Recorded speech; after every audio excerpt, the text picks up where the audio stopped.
contractors that come and clean up his shit. You know, whatever. Yeah. Landscapers are not contractors. Bro, that is so bullshit, especially dude. illegals. Those are illegals, dude, and you know it. Illegal. Kaiser, come on, man. You vividly remember the conversation, bro. And I would have said, trust me, I would have said it, but I gotta be Kaiser, I brought up, I was the one who was spouting out, going on my monologue about how illegal immigrant is bad. There's the pros and cons. Steve pops in and tells that story. I better not see your paw looking for a bone. Now we got to the landscape because niggas was comparing land. Hold on, but why would him and Ducky was comparing what they pay or whatever they do with their landscape. But why would he bring it up when all of a sudden I'm saying the pros and cons? I say mostly cons, and Steve pops up and starts talking about a story about his. The immigration talk led to the landscape talk. But it wasn't like. But it wasn't Steve saying, "Yo, I got immigrants cleaning my shit." And Tampa's a racist. What day was that fucking shooting? God, it was around that shooting when the one was like. Man, all these are just coffee with the apes. Man, fuck you, whoever said I was a racist. So, man. So, E and Emmanuel are son and father? Because I didn't know they looked alike. Imagine if you're a Mexican and you didn't know how to do lungs. Would that be your... Yeah, you, dude. That would be cool. You're talking about yourself, clearly. I got my own lawn. I'm not rich enough to pay nobody to do my shit. Bro, you're a disgrace. You're supposed to be out there with the Mexicans and you're inside. Stay some planet, motherfucker. This is why our parents are ashamed of us now because we become lazy Americans. Our parents was never like that, Juju. You knew that. Whose parents? My parents are from fucking... My mom is from Montana, from the fucking tribe. From the reservation. What are you talking about? You still have it sweet. You still have it fucking sweet. You're a lazy American. I'm not Mexican. What happened to like working smarter, not harder? But aren't they the ones that this is gonna be so hard to picking go your back fruit? a fucking month. Aren't they the ones picking your fruit Bro, this is and gonna be mowing so y'all's hard to go lawn back a month. and doing everything for y'all? So like all you do is just bitch about it. I'll let your boy know. Columbus, Nah, bro, like there's no way to find this, man. Go lay down with your boyfriend, Columbus, and get off Clubhouse. The best way to do it, Malcolm, Who brought Columbus on the stage? Look at the point of Purdy, right? And then, was this conversation before the whole Jeremy Samoa thing? Eve, I got your paper. I think it was like right before that. Why do we have to talk about that so much?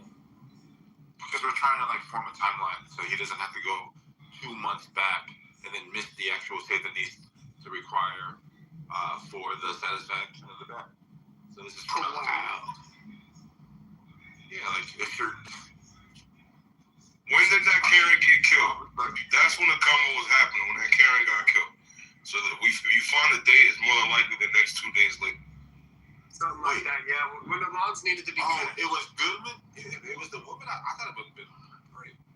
Nah, it wasn't the girl. That's what I'm saying. Well, it's like, this is so hard to go back. He's going to give me 2 fucking days. What a prick. No, it's 4 days. Give you a day. Yeah, you got just investing how much time is That's stupid. Get $20. Go get your $20, man. I don't fucking want $20, bro. If he would have bet me 100, I would have definitely fucking liar, Kaiser, bro. He straight up said that. He straight up said that. And Steve, that's what I know this dude's on the fucking left. If you Because he just lies. You can have my portion, bro. I'm just pissed off because, dude, the guy, just for the sake of the conversation, is going to straight here and lie. Juju, you know he said that, bro.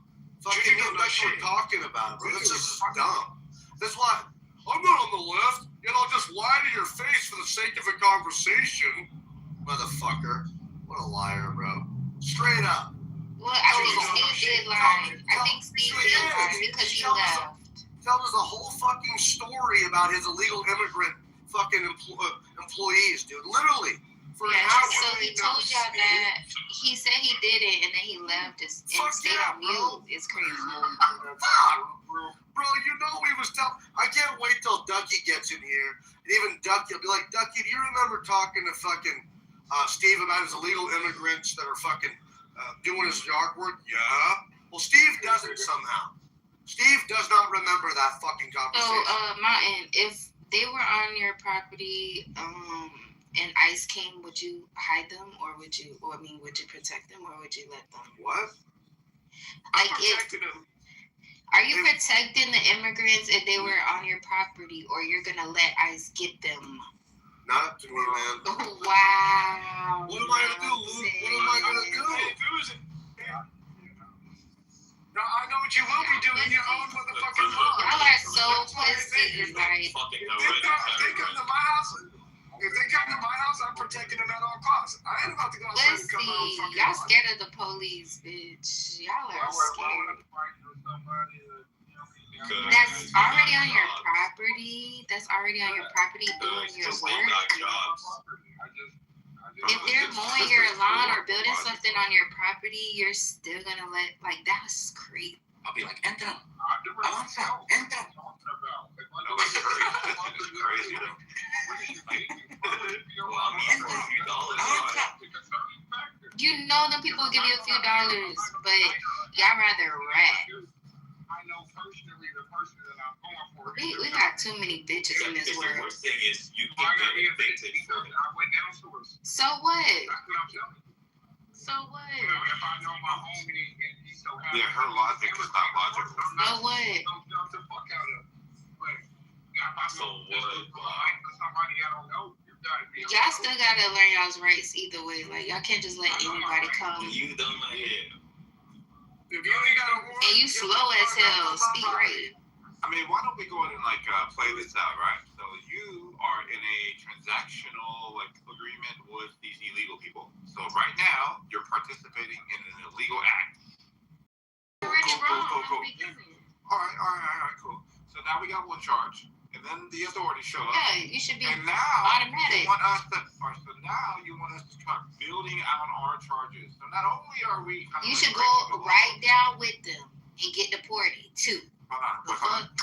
Are they paying me money for a service, or am I paying Take them your for a ass too, service? because we don't know what the transaction was. You could have said easily that. You If know the fucking receipt. you're paying them. Shut the Yeah. fuck up, Columbus. You're paying Now them. y'all got receipts for immigrants. Oh my god. What are you paying them for? Now they got receipts. They're gonna go put that on their taxes, right? It's called Stupid ass. Shut up. Yeah, this is horrible stuff. Why would you sacrifice your freedom for people you don't know? Yeah. They should take your ass too. That's the problem. They should take your ass right along with them and That's the deport you. point.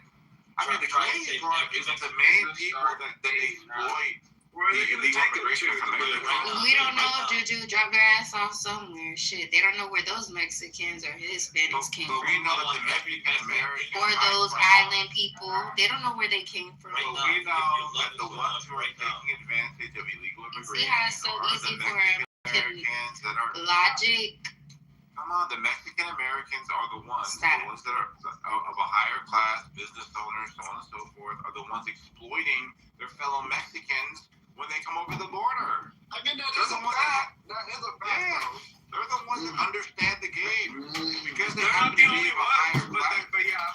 Yeah, so all those white contractors, all those white contractors should be going down with them immigrants too. But did they? We're not even It's talking kind about of like a people. catch-22. No, Samoa, it's like they a didn't get them either. Samoa, it's like a catch-22. Shut the fuck up, Columbus. Your phones haven't dropped yet. The way they see it is like they're helping their people out by giving them work, but at the same time they're getting their Bro, these Mexicans know what they're getting themselves into before coming over here. Are y'all fucking stupid? So they know they're taking risks every motherfucking day. Life's at risk. I'm only speaking for Mexicans. I'm not speaking for no Honduras, no Colombian, no, none of that. I'm speaking for Mexicans. So are you familiar with how the not-for-profits are organizing the application process to immigration? How they're using pro Are you talking about DACA? attorneys? No. So what are you talking He about? didn't say anything I'm about talking that. about. He said I'm trying to figure out where he's going with that. I'm trying Well, to then maybe figure out if you what. listen more than when you talk, like. I'm asking a question, right? I'm asking a question because I need to know where you're going with that. Bro. So, Continue. continue. Put it in layman terms. But Samoa, you gotta like All speak right, four-letter words. All right, here it goes. Here, right? Oh, Mexican Americans that have resources and businesses benefit off of illegal immigration, so they donate to these not-for-profits that supply or provide legal representation to get them over here by exploiting the loopholes that are in our immigration policy, like asylee, so on and so forth, right? And the reason why they give their money to the not-for-profits is because they're allowed to like work with these illegals to fill up their stables. So yeah, you're speaking on a point where these people don't even know English or understand like how to write, read. Like, are you fucking stupid? Like, you know how you're limiting these people's ability already? Like, what are you? No, y'all aren't. Y'all aren't. What do you think? But Samoa, that works in other ethnicities too, though, because Absolutely. Exactly. So the thing is like they say, oh, well, you know, Mexicans are being exploited, this and that, because they do like the low budget work, but they also do the same thing to the Indians, but they're just computer programmers. You know what I'm saying? Like, it's the Chinese. You know what I'm saying? Like computer programmers. Well, so there's a difference there, right? Because like when you're talking about like the H-1B, like visas and things like that, that's like the country trying to find talent so we could like that's the brain. Yeah. So this is called like brain drain, like where you're taking the best talent from around the world and you're importing it, like for your benefit as a country. But what I was talking about was like what's on the ground level in Arizona, California, Texas, where Mexican Americans that have massive amounts of resources understand that they need to be able to fill up their factories with bodies, and the closest bodies to them is across the border. So okay, In their country. like I said, y'all limit these immigrants. Either way, y'all expect them to take a test about things that they're not even gonna remember their social security number. No, So they don't need to do that. what do you mean? They have to take a test just to get a green card, a citizenship. What are we talking about? Why are you Would they not be conflating the willing to illegal remember a population with social the legal security number, but population? they're willing to steal one? No, that's what they're giving, idiots. No, she's conflating two Talking about populations. steal one. So like you're talking, so you're talking about the green card like process where it takes like 5 to 6 years to even be like eligible for permanent residency. We're talking about the other population of people that have no ambitions to even go that far, but have to be able to get work permits 3 months after they enter into this country without having a social security number, but then issued like I think it's called an H-10 or I-10, right? So like these numbers are given, and that's why they call them sanctuary cities, because there's not an obligation of the city to like report these people to the federal authorities to get them deported. That's why they're called sanctuaries, right? So who needs a social security number anymore? You don't need any of that shit. You come here, you work with it. Those are sanctuary states. That's why all the truck drivers come to California without having documentation to be a legal resident, but they can come and get their CDLs. Yeah, you could go get a car and not have your license. Like, okay, well there you go. As an immigrant, so As an illegal. talk? Yeah, as so an illegal. Well, when you say immigrant, you're kind of conflating the two populations again, right? okay. I mean, however you want to interpret that. Illegal. Yeah. Okay, illegal. sure. We both got the concept though, so. Not really. So like it's a different process for one and the other. So all the illegals are being funneled through these sanctuary cities and just working as if they were legal. And that's what people have a problem with, because every job that they take is a job that's taken away from somebody who's eligible for the job, or Bro, if you're not in by an illegal immigrant, somebody who can't even speak English, you feel threatened by that? I'm sorry, bro. No, I don't feel threatened by that. Bert, I'm not saying you personally. Bert, you spoke too loud. Shut up. No, You're taking our jobs, bro. No, Bert, like I You think are way more qualified. Why aren't you? The same people chanting they're taking their job, they wouldn't take their job anyways. No, I think you need to like just look at the math. Like if there's a factory like Tyson Processing Mart, whatever the hell, right? They need 200 bodies, regardless of like citizenship or whatever this is. They're only going to hire 200. And remember, these sanctuary cities are requiring these companies to pay an illegal just as much as a regular citizen. Like there's actual like state laws that are, you know, basically mandating that they pay the same wage. So they're not getting the undercut. So hey, 200 bodies is what's needed, and 200 bodies is what's like satisfied. So like I don't see what the issue is by just playing the numbers game. If they weren't here, there would be an American there. Like that's the argument that's made on the right. Americans are too lazy. Well, they're lazy because of End of discussion. I don't Yeah, think they're that, lazy because I of have to work. look that up. I don't think you said sanctuary cities. I don't think they're paying like. Oh, absolutely. I could actually provide the receipts, like if you want them. Like there's legislation that's passed. Yeah. I have an aunt that was still getting paid $8 an hour. Do you know that? Like under the table. So No, that's under the table though. She's What the not hell? paying taxes. yeah. She's breaking But children. that didn't- That's illegal. But she no, what it doesn't Did you want to look it up, matter. or did you want me to provide a link? Like what? I don't understand. I mean, I'm pretty sure it's some. So she's not paying taxes or The nothing. link if you can. Yeah. So you can't look it up right now. Yeah, I see what Basically, he's deported. that you're a criminal, basically. I'll just show you like Washington State or California, just because they're like you know. The people that hired them need to go down as well. Entro. Avance. Entro. That's me, Tim. I swear to God. You didn't take my homies. That go for the Haitians. That go for the Jamaicans. That go for everybody that has a purpose. Like, hello, what do we? That's not no discussion. Like, I don't know. If I see a hardworking person, human being, man, you deserve whatever you have coming for you. I don't care. You don't be selfish. What do you mean by self? Ignorant, I guess. I don't know. Don't be Whatever your purpose is behind it, the reason why you do the things you do. But you hear what these people say, they say, coming legal. The bad ones, yeah. If they're committing crimes, take them. Take them, yeah. You gotta listen. They just can't come in legally. I know for a fact that most people they get caught, they get caught by ICE. They are here off of green card. Oh my gosh, JR, the president allowed these immigrants to come in. The last president was allowing them to come here. Come on now. Are y'all doing? Do y'all remember that or no? Am I just the only one? Talking over me. You supposed to have. No, y'all allow these immigrants to come here. Y'all allow them. This is just the end of discussion. I'll let you talk. Now y'all should have had a plan B. There's a way that this thing works. So you gotta work in the confines of that. You see what I'm saying? Damn. I don't want to talk to you, dude.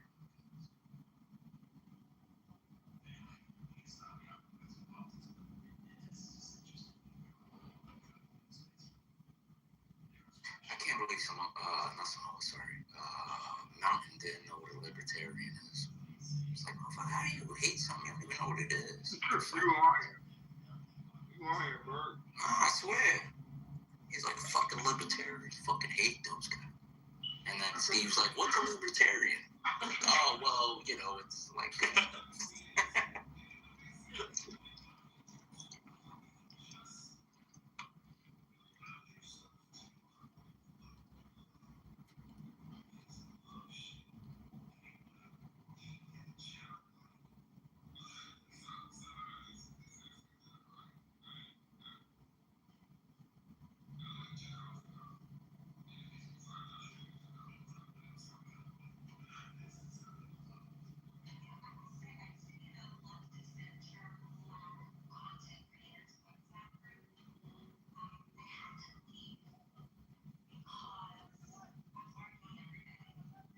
Yo. Yeah, I'll provide the link right here. But like, yeah, like this stuff is Washington State, California, What are you guys talking all about? over the country. Yo, Yeah, this is the legislation that mandates, like underneath their state jurisdiction, that all people, regardless of their legal status, shall be paid Minimum wage, like in Washington State, is $16 or more. Be paid overtime, and to receive the exact same employment packages as actual citizens. But this has been a part of their thing for a long time. So here, I'm going to take a turn. Yeah, post that shit. Let me see that shit. Yeah, it's wild.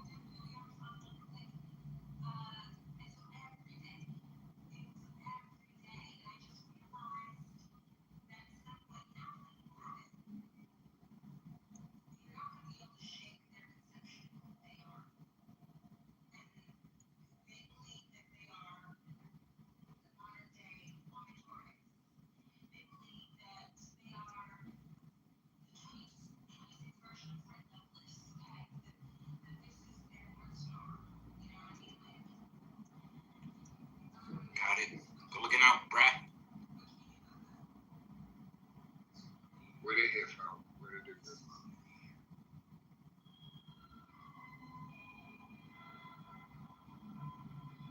Yo, BB, come up. Jeremy, come up. D-Pack, come up, you fucking... Yo, what are you guys talking about? Come on, you crazy apes. Friends, man. Are you guys talking about Americans being lazy? Oh, yeah, why? You want to get a few punches in? Go ahead. Wow. Go ahead, Boris. I don't. Wow, I swear. I'm about to go back to swear woman. That's so true. It's so sad and it's so true. But kids in Canada, it's a North American thing, right? We live in such luxury with so much given to us as kids, and like everything's just provided for us, and our parents baby us because they had much easier lives. They didn't have to work their asses off because of the advancements they had so early compared to other countries that the kids are just fucking lazy. Right? Like right now, for me to find workers is a pain in the ass. Construction industry, when I had a construction company, same thing. People don't want to fucking work. And all the people that work their asses off are all the immigrants that come in. Like, I've never heard an immigrant complain. Like when I asked them to stay longer, never heard an immigrant complain about that. But anybody, like even in Canada, oh, it's 3 o'clock. I gotta go. Oh, I worked so hard today. It's a oh my typical God. American. It's fucking ridiculous. They want to leave by 3 o'clock. Like, oh my By 3 o'clock? What the fuck? Well, we started at 7 in the morning, so yeah, 3 o'clock. It's 8 hours. Isn't that a sign of like a successful country, like a prosperous country? You know what I mean? Like, No, is it it's not. in some ways? Not the laziness, but like the privilege to want to spend your time not doing shitty work. Well, but that's the thing, right? It's most of the time you go at a specific time, but what I'm saying is, like, sometimes I'll be busy and I'll forget to get the accounts to the payroll in one of my companies, right? And this guy didn't get paid in the morning. So he's like, I'm not coming into work till I get paid. And I'm like, motherfucker, you've been working here for half a year and you're not going to come into work? Like, I had to let it go because it was just so annoying. It's like, I missed his pay once because I fucking totally forgot to tell the accountant, switching accountants. And it was just like, fuck. Like, seriously. And then it's like, he would come in late, he would leave early, but then when he was asked to stay a bit longer, oh, nope, I can't do it. But they want all the privileges in between. Hey, It's like, fuck. hey, let me say this because I Yeah, man, if you pay overtime. I got back to work myself. But that's bullshit. I work with a crew of guys that fucking every day we bring it hard. We're all in this. You know what I'm saying? There's people out here that still busting our ass to say that Americans are lazy. You don't see Americans that drag their ass up out of bed and overwork with underpaid things. You don't know what's going on. They're really speculating. We're not talking about the ones that work hard. We're talking about the ones that are lazy compared to other countries. Made it A lot of the kids. It is a generalized true statement, yes. Right? Because you know what I mean, you can find some lazy Americans. yes, there are some Americans that are on, social security, disability, all type of stuff. You name it. Yeah. And well, for Section 8 housing, I name a whole bunch, but there's definitely Americans that are actually out there, especially.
That was already in the Americas because they just wanted sweet. They wanted to be in that number with them. Sweet. That's all. That's all. Life be, but they gonna get closer to Jesus, closer to God. They gonna go to heaven faster.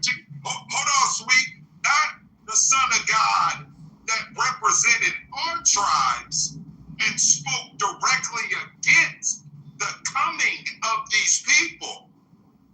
The ones coming out of the caves and the ones that would be created, because there's nothing new under the sun. They did the same thing in the ancient days. Mm-hmm. See, these people are a cancer. They are a virus. Jesus talked about the synagogue of Satan. Hey, Jesus talked about those from the synagogue of Satan. Can I get up? And he said, the works of your father ye shall do. My father, your father ain't the same. He said, the works of your father you gonna do. Hey, sweet. Hold on, sweet. Let's stay right there. Hold on, James. Hold on, because I agree with all of what y'all saying, right? Especially what Melissa's saying. That these crossing genes only benefit those with lesser dominance. But James, to your point though, you're a Hebrew Israelite, correct? I'm a representative of the tribe of Judah. Yes, I am. Let's go. Do you have any white grandfathers in your lineages? No, I do not. Okay, what do you say to the brothers who claim Lies. right?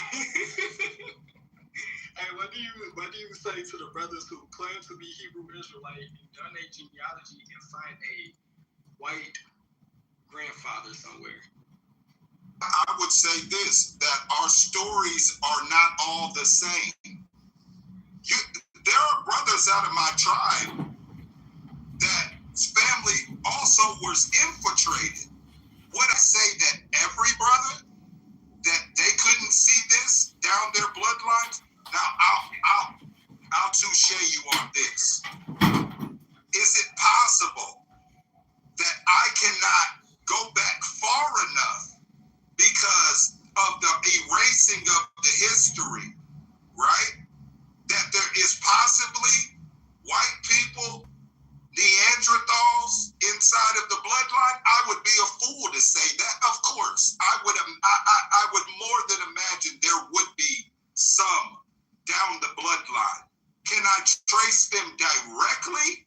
And this is the problem. And I don't want to diss you, brothers, but I've got my family history. I've got the titles. I've got the tribe name. I know who I am, and I know who we come from. And I know how these people told this story in reverse to separate you from the land. You brothers and sisters come from direct royal bloodlines, kings and queens. Like I said, the salt of the earth. First, they erase you, and then they replace you.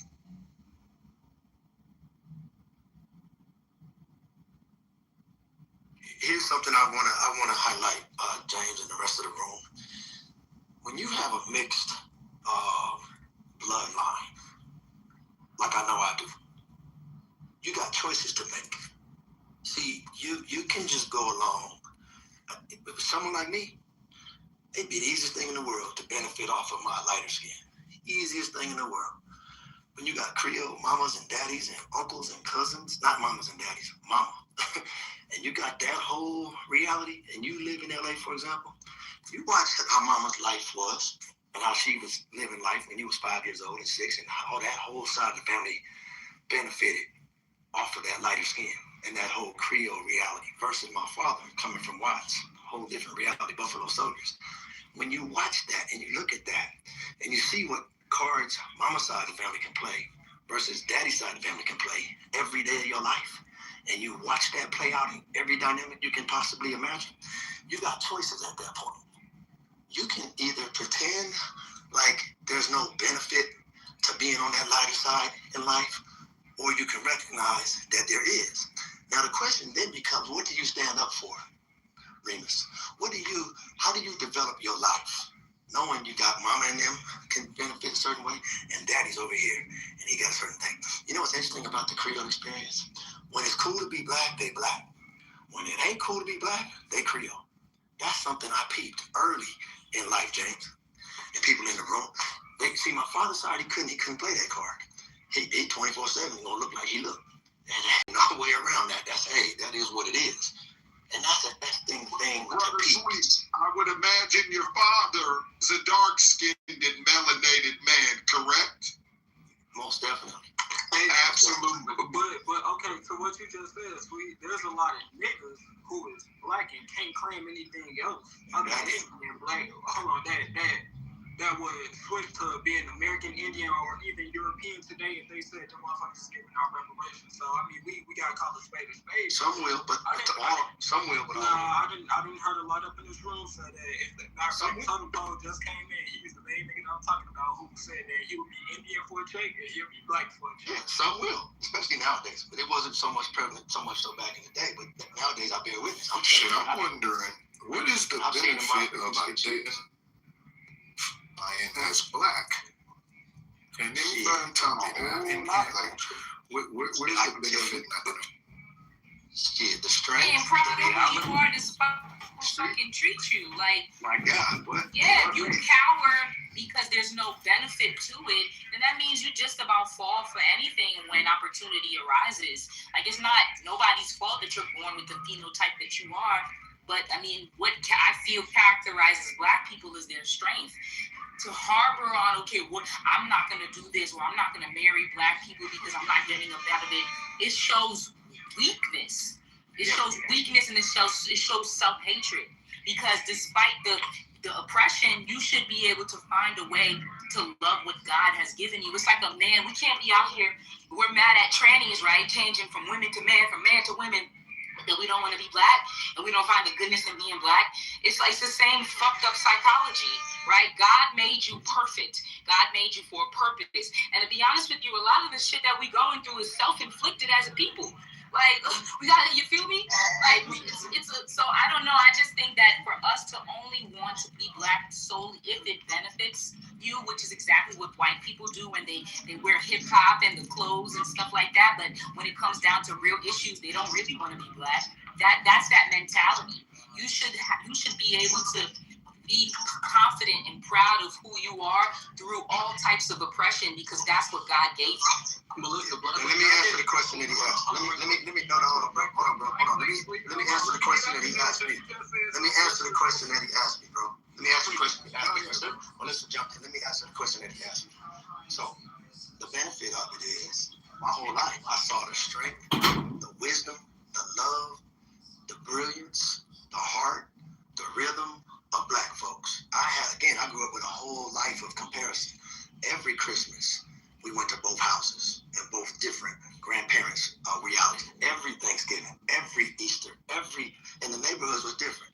You go look up Manual Arts High School, and you go look up Watts versus looking up Crenshaw and Adams back in 1950, and you see the differences of the lifestyle and understand what was going on in the whole Catholic experience in LA. And so it wasn't something I read books about. This is something I looked at from day one when I came out of that womb and started moving around. I watched it every day of my life, and I knew I had love on both sides, still do. I can, man, please, my mother's side, the strength and the value and everything that they brought to the table, and the morals and all that good stuff. Same thing with my father. Both of them had in common Jesus. My dad was Seventh-day Adventist, the way he was raised. My mother's side was Catholic, but both of them, man, salt of the earth. They was gonna say do the right thing regardless. There was nobody on either side that was tripping off of that. But I'm saying the way the bigger society operated, the way everything went down in schools and neighborhoods and that whole reality, see, we has a certain purview of life because my dad's side never saw life the way I saw it. My mama's side never saw life the way I saw it. Because those two worlds came together and they couldn't even work it out after 10 years of me being alive, they couldn't, it was like, man, it became oil and water. They couldn't even, they was arch enemies nth degree. Because my mother could play cards a certain way, my dad could play, different. And I peeped all that into this very day. That's why nobody had to educate me or could tell me about what I know about the reality. So the strength of Black and the strength of the Buffalo Soldiers and the strength of the stories that they wash away and they don't even try to bring to the table about Black folks and the real story of the brilliance and the heart and all of that these so-called Negroes represent, man, I know that from the inside out. I mean, all of that love, I watched my mother love that. I watched my mother with Earth, Wind, and Fire, and oh my God, everything. That stuff that was, they loved that. But they also knew, hold up, when there's certain things, politics at the church and everything, they wasn't always over there trying to be so going to bat on that Black side. And I'm not mad at them. They were trying to survive and do their own thing. Their cards were different. But I'm saying as a product of both, I got to do justice by both sides. And that's what you hear come out of my mouth when I'm speaking. Hey, Sweet and Melissa, right? Hey, look, love y'all submissions because y'all speaking to a point that I'm not speaking to. Y'all connecting their term to a great group of people who overcame adversity in very turbulent times. What I'm speaking to is the misnomer of that word Black. I'm not talking about the people. I'm talking about the term Black. Right? They use this term to get you, if you are indigenous, to get you the fuck off of your land so they can swipe it. If you believe that you're African or even a Black European, they use this term to enslave your goof ass. I'm talking about the term. I'm not talking about the group of people, bro. I'm not talking about being heavily melanated. Yes, we all love being heavily melanated up in here. But, well, I don't think Mama do, but that's a whole nother story, not to pick on you. But yes, we love being melanated. We love being connected to this group of people that we're talking about. But that term right there, it's not God-given, Melissa. I'm sorry, I love your submission, but it's not God-given. It is white man-given. We can even say this about American Indian. That's why I real life go with indigenous. When I say American Indian, just so people know what I'm talking about. These terms give you access to what was stolen in today's time. American Indian. That's why, you know what? I'm finna let y'all go because y'all finna have me sounding like a moron on this one. Wait, can I just respond to him since he brought me up? It's not about sounding like a moron, right? It's an excuse in my book, right? Because you're saying, oh, this term. Y'all use nigga every day. Every day. That's an American. They call people niggas disparagingly. That's an American Indian. Right. Yet it was the white people still used it disparagingly, and it was taken, right, and then turned and twisted and used for something else. That's the same thing with Blackness. So you being associated with something doesn't necessarily mean it's harmful, mean it's bad, unless you choose to feel as if it's derogatory. It's the same thing that happened with the word nigga. People call each other nigga every day. Didn't they change it from nigger to nigga to negus and find some sort of value in the meaning? It's not about it being like, I don't feel like any one thing is tied to my identity. It's a term that's been used by the European, but the reality of it is it's not just the European that called themselves Black during colonialism, right? Ethiopia means land of dark faces. Even the Egyptians acknowledged themselves as darker skinned people. They saw that there was a difference in phenotype.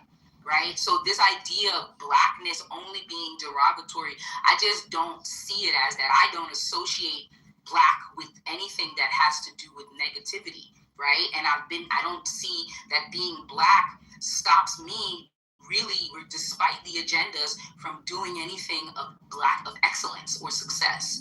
I think it's an excuse to harbor on trauma. And although there are some agenda and negative derogatory things behind the word, it's up to you to circumvent the agenda and get where you want to be. I don't give a fuck what nobody calls me. I give a fuck about what I call me and what I think about me. Let me just, let me respond, because you mentioned Melissa and me. You mentioned Melissa and me. Avo, let me respond, because I'm a product of parents that were black folks. They when I say black folks, let me tell you something. They from that generation when James Brown came along and said, walk right into it and say it loud. I'm black and I'm proud. When that was going on at that time, those were fighting words. If you called another so-called Negro black at a certain time that I watched and lived through in my lifetime, let alone my dad and them, if you said, what's up, black man, those might want to fight you, because they were running from this idea that you're the original. And I'm telling you that it was an embracing to try to demean ourselves. It was a time when the political climate wasn't calling us black. It was the so-called Negroes that was really proud of who they were in the story and everything they've been through, that said, no, damn it, don't try to act and try to become white and become other than yourself. Say it loud. Don't walk right in their face and say, I'm black and I'm proud. It was a whole movement. Angela Davis, that whole 60s and 70s, that whole movement where the froze, that was the first time thing. Like, no, man, ain't nobody running from, Corsi, whatever, hair and thick lips and what we are. No, this is what it is. And so it wasn't, that was when you first, in my lifetime, where I saw it was like not trying to run from that, because it was different prior to that. And so when it came along and said, oh, no, you black and comely, you original, you the source of this, embrace that. Don't fall for the okie doke and run from it. Of course, over time politically, they started I'm talking about politics now. I'm not talking about this thing.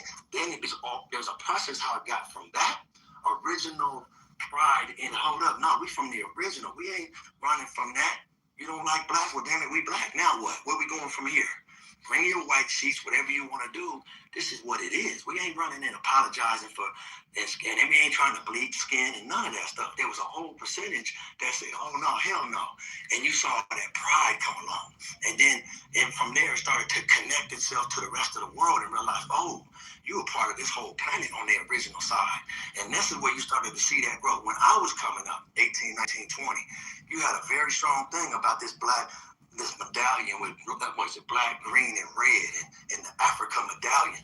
That was a sense of like, yeah, damn it, we bigger than what you're trying to sell us to be over here. There was a lot of pride that came along in that whole kind of spirit. And it was understanding that what we're going through over here is very unique.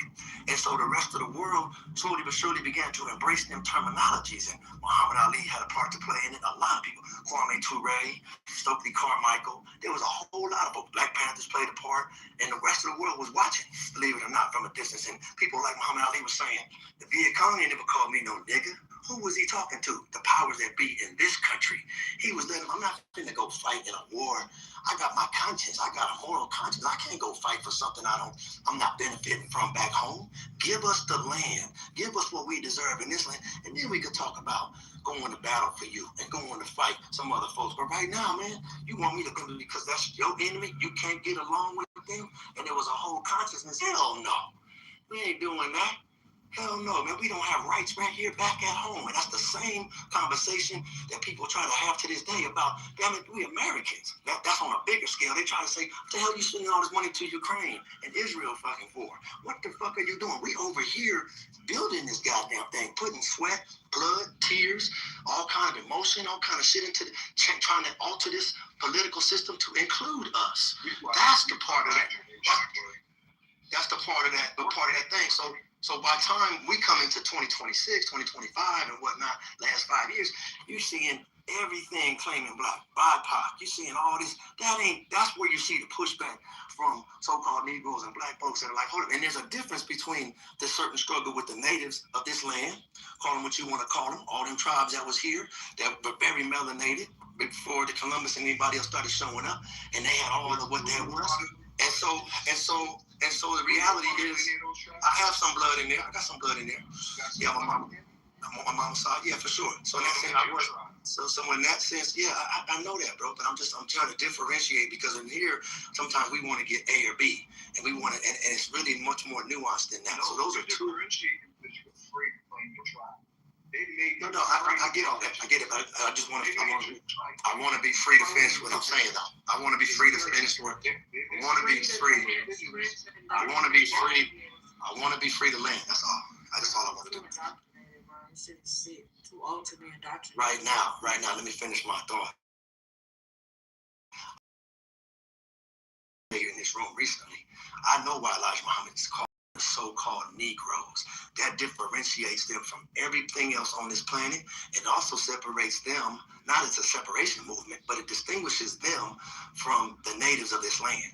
Now, did the lines start to overlap, and where there's some marriages and a lot of things? Absolutely, but it's very crucial for the storyline, and we hear it in these rooms all the time, that people can be true to. You might have both of those in your blood. You might have some Caucasian in there too, and all the ranges of what Caucasian means.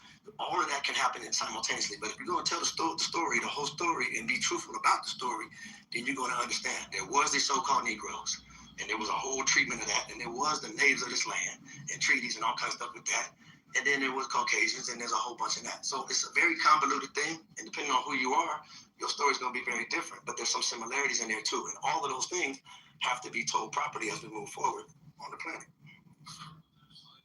I was just like this. The Negroes It's a Portuguese word, and it literally translates to black and Germanic. I don't understand how you people are over the age of 25.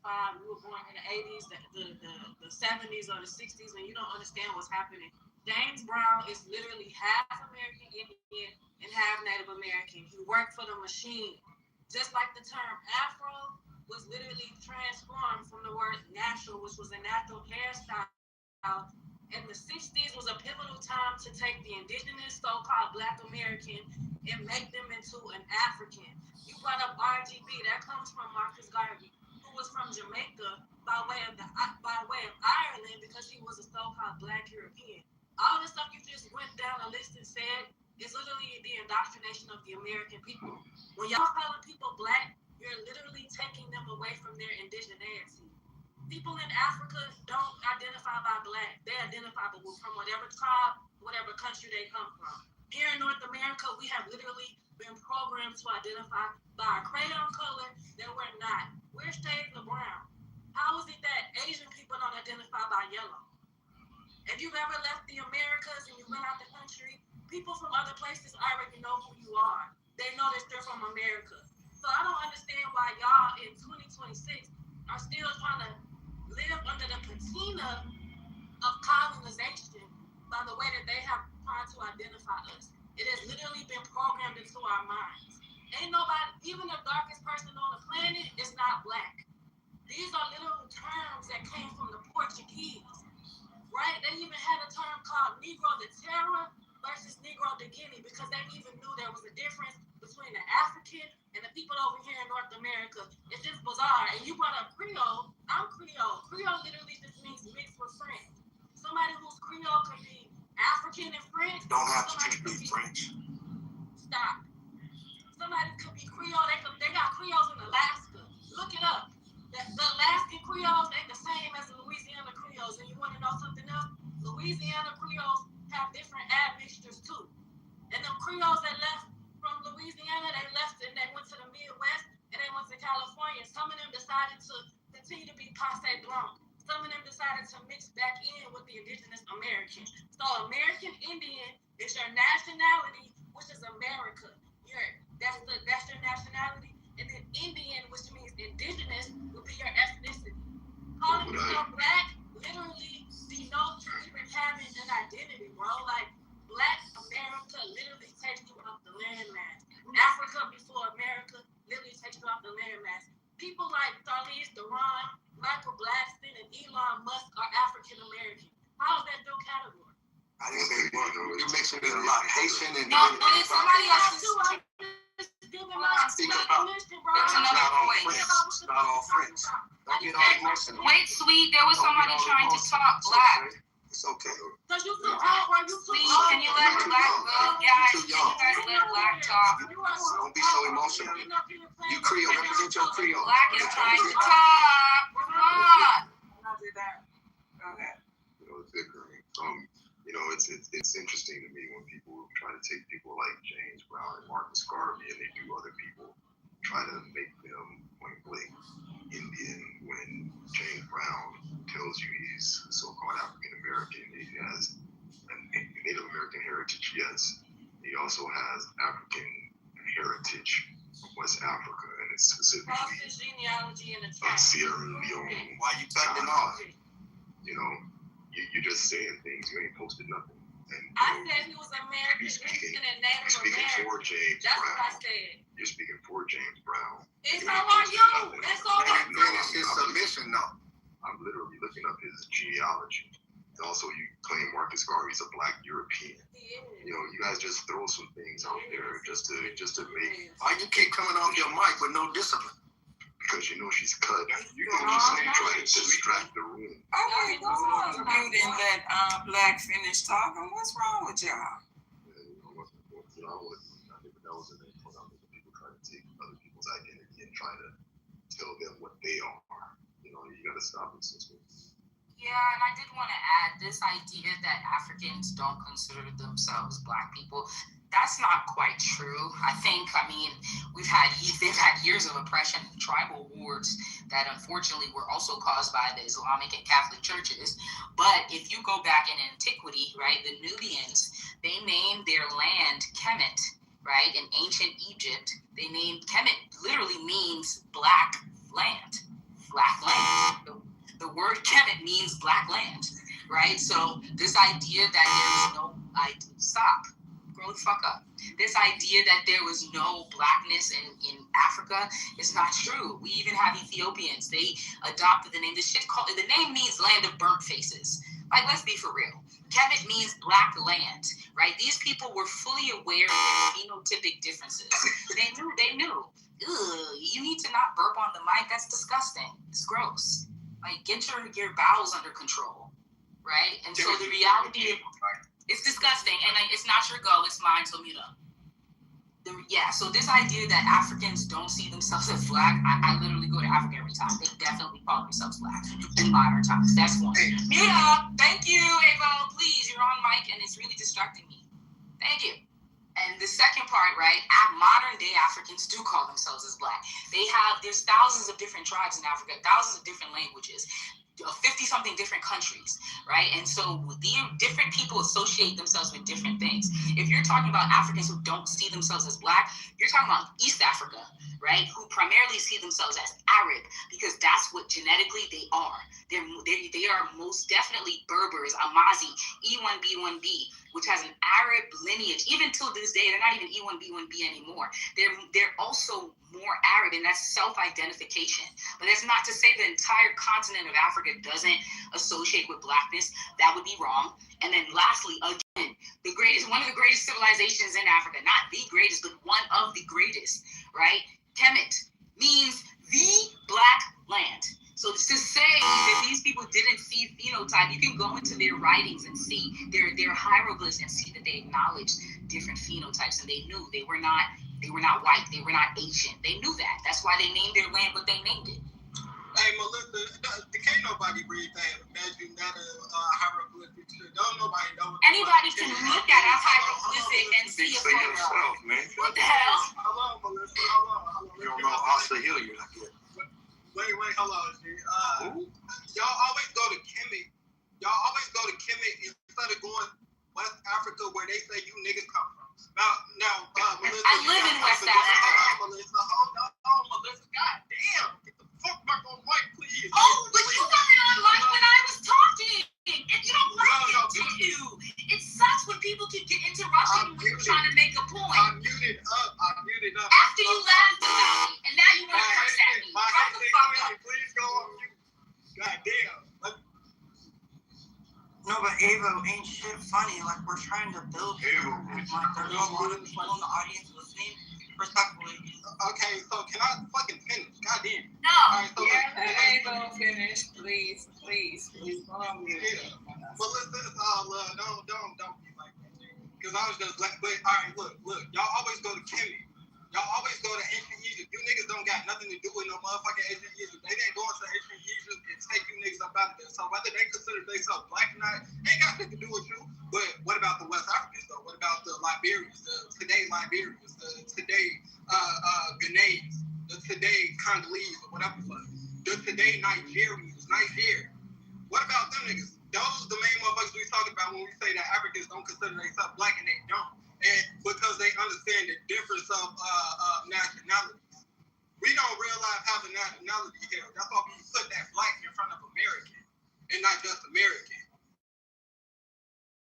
Matter of fact, genetically, even genetically sometimes, they don't consider themselves us, which they not. Shit, they not. You, Melissa, you would be more connected to, Speak on the point, not on me. Hey, B, hold on, I got you. I'm finna get out the way anyway, so I'm on my way to work. Look, just by you being Haitian, your geographic, you would be more connected to them people than we are over here in mainland North America. Them people don't consider themselves fucking black. You, as a Haitian, you coming over here, you consider yourself black now because you assimilated into the culture. But over there, you're Haitian. That's not. Why are y'all speaking on me and not the point, right? Bring up the statistical evidence. Because you've never been to Haiti. What Haitians do you know to acknowledge this? Have you been to Africa at least once to talk to a black African and ask them how they identify? No, I don't have to. I can stick with my opinion and how I feel about it and not actually go to the continent and not one country, many countries, and have different conversations in different languages with other black people who do identify with black. You've never been to Haiti. You can't tell me what Haitian people see themselves as. They see themselves as blacks. They do. I don't see where you're trying to say just because I was born in America that I've just thrown away my lineage. I'm a first generation American, bro. My entire family is fucking Haitian. My cousins, everybody, you can't tell me that they don't see themselves as black just because you want to tell us how we should see ourselves. It's simply not true. You can't speak for entire population groups. This idea that West Africans don't see themselves as black when you've never even spoken to them in their own country, all you see is this clubhouse bullshit is ridiculous. It's not true. And that's why I gave you the example of Kemet, a land that's literally called the Black Land. Like, it's ridiculous. Hey, Melissa, once again, It's not called that. Also moving the mic around, Pavo. You right. I got you. Yeah, y'all got me. I know you gotta go to work, but let me say this. I put in the chat. I put in the chat for you. Hold on, bro. I know you gotta go to work. I know. Science, but in real life, Kimmy doesn't mean black man. Okay, great, no problem. But look at Ashwa Kwesi. For those of you 1 second. Sweet. I'm gonna pass it right to you because we're gonna clear this. We gotta clear that up. Listen, Kemet, which was known as ancient Egypt, is known as the Black Land. So listen, hold on. Before we try to say the young lady was wrong, history says that that's exactly what that land was called. So we're just not, I know I'm indigenous, but so not going to ignore the fact that there's a very good chance that black was not given to us by these white people who didn't even exist when fucking Kemet was around. So we gotta stop doing that shit. Let's he said he's gonna pass it right to me, Bravo. So yeah, he said he's gonna pass it right to me. Respect the order, man. So the reality, again, two things, bro. Two things. First of all, Ashwa Kwesi, you gotta go to work, Alvo. How's that work? Have a good day. So check this out. Hold on, Ashwa Kwesi. For those that don't know him, if you don't know him, you're definitely not gonna know Asa Hilliard. Some of y'all didn't get that education when you was in college or high school. You wasn't around. You wasn't around at that time. And now, as far as Haiti and the Dominican Republic, one French and one Spanish. So So to say that Creole is only French is to show one's ignorance. Anyway, yeah, Kemet is not known as the black land. Like some scholars think it's the black land speaking about the sand. They're talking about the black silk. They're not talking about the people, right? And only some scholars believe that that's the translation. Not all scholars have one thing. So just to run with it because, well, shit, some scholars say black land, well, it must be because black people, we running with it. That's just Afrocentrism. And that's okay. There's nothing wrong with, being pro-African or anything like that. But let's just be clear. It's not an objective truth. That depends on who you ask, my brother. Yes, it is. You don't have an objective mind. Well, when I'm talking to you, African Americans, of course, that's going to. What are you? Who are you? I'm an American Indian, sir. American Indian. Okay, that's why you can't understand this history. Because you haven't studied it enough, bro. You're Creole. That's right. That's on one side. You're absolutely right. That's why I can speak the truth. That's why I'm speaking the truth. In other words, we're not speaking for nobody but the truth. Mr. Wait, can I just say one thing? Wake up, niggas on your own. That's right. Wake up, niggas on your own. To represent only one side. Can we not do this back Do and me a forth? favor. One mic on Bravo. Glass. Okay, Bravo, you can. Melissa said, like, Abel, how could you speak for our whole people? She's talking about Haiti. My brother's half Haitian. Shout out to Haiti. I would never go there. It's a shithole country. But yeah, there you go. My thing is this. She's telling Abel not the same thing she does. She takes on all the Ethiopian. She'll say, oh yeah, they're all E when they're not even E. You're speaking on their bloodline like you're some sort of a scientist. That's called scientism. You're basically just a religious person when it comes to science. Scientism. You didn't do the blood testing in East Africa. You've never seen an E1B1 DNA in your life. E1B1. What's the rest of it? Okay, let me go ahead and play the video real quick. Wait, can I respond real quick, Erica? That's a nice PTR, Bravo. Is that your Thanksgiving people? That's an African American. I'm glad. Good choice of picture, bro. Thank you. I'm sitting back listening, and I just want people to stop speaking in absolutes when they don't know all of this factual information that you're trying to debo with this knowledge. Like, nobody on this stage can speak with absolutes because you have not talked to everybody, so you don't have absolute answers. And so I sent a video to be played, because you can't say that factually this is a no when it's absolutely a yes in some cases. And I land. Go ahead, Erica. You can play the video. So can I not? I can't make my point. Just to play the video. Go ahead. Go ahead. It's okay. So the thing is that.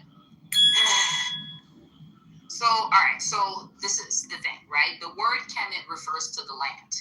The word Kemet-U is Kemetyu is what the term was in their language to refer to the people of Kemet, right? So the name Kemet, it translates to black country nation, black land, right? But if you look closer at the language, the way they referred to themselves was Kemet-U. Kemet-U translates to black people. Why we know that is because the ending of it is a masculine. It's masculine. It's plural. It's meaning it's a collective group. It's referring to people. So not only did they see their land as Kemet, they saw themselves at you, meaning they saw themselves as black people. That specific word means. So we're saying, okay, Kemet land, black soil. That's true.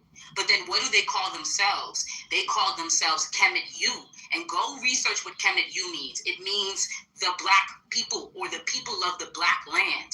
So this idea that no, it doesn't mean that. You're talking about the land itself. You have the word Kemet, and then you have the distinction for the people, Kemet-U.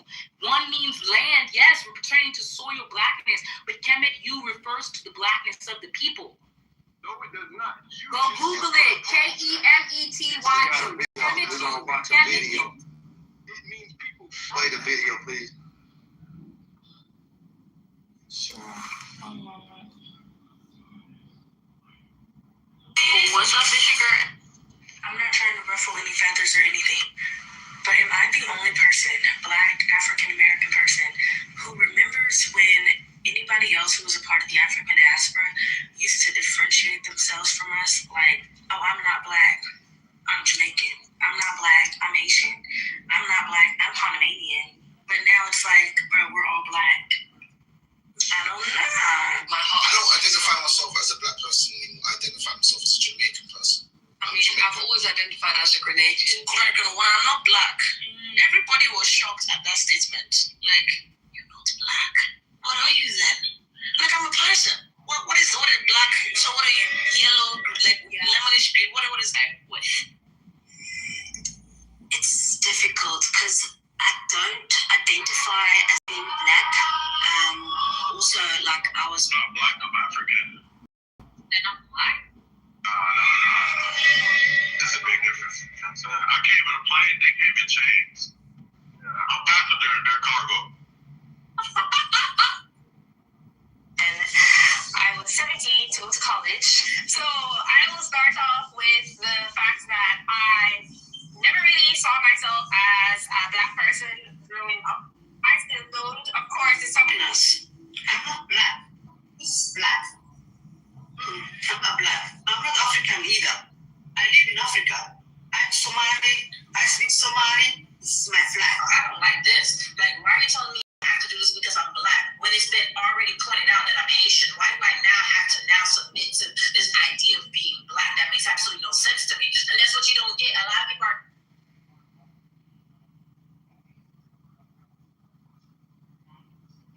Black.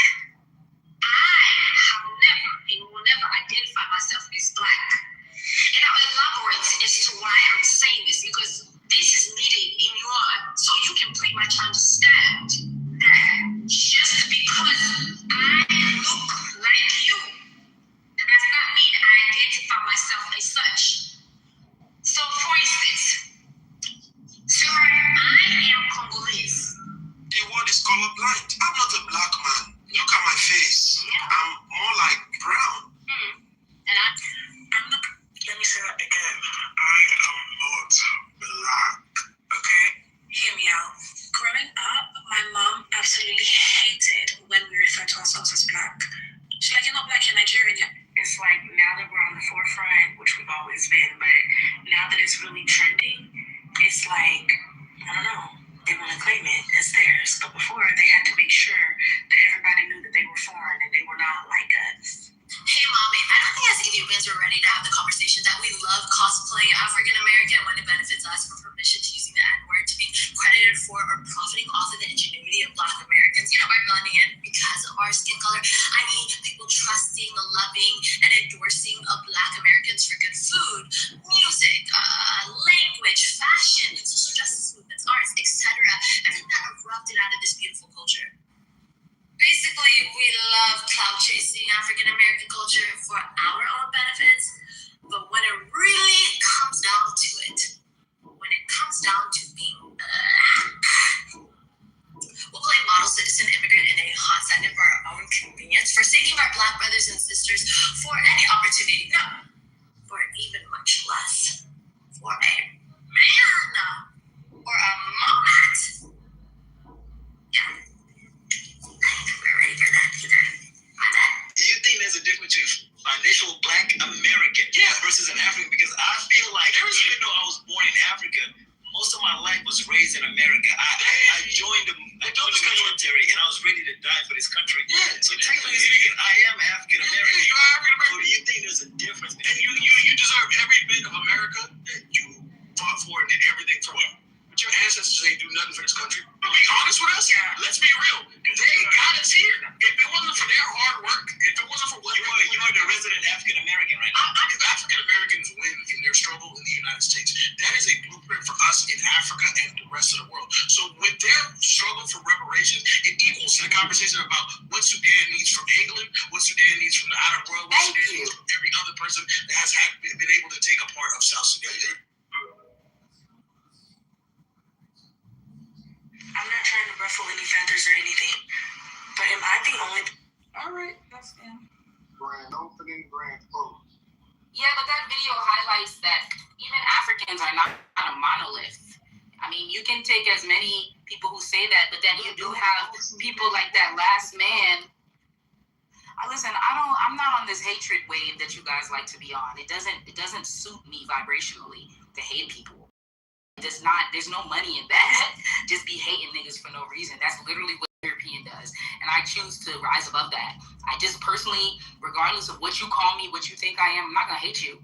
Because no matter what, I still have to partake in the black struggle here in America. They don't ask me what type of black I am when I go apply for a bank loan, or when I'm talking to my lawyer or my real estate agent, or when I'm dealing with fucking shit that has to do with business and I'm being marginalized because I'm black. They don't ask me if I'm Haitian. They just see the color of my skin. No, they don't. They don't ask me. Nobody even knows I'm Haitian unless I tell them.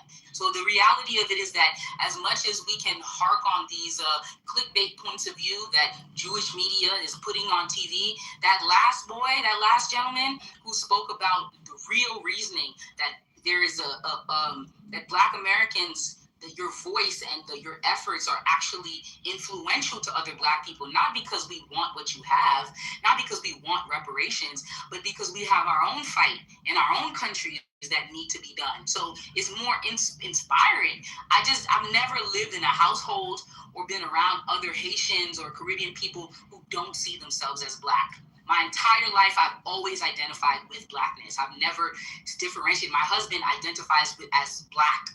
So I get that this exists, but I do think that all Africans and Haitians and Caribbeans are also not a monolith like Black Americans.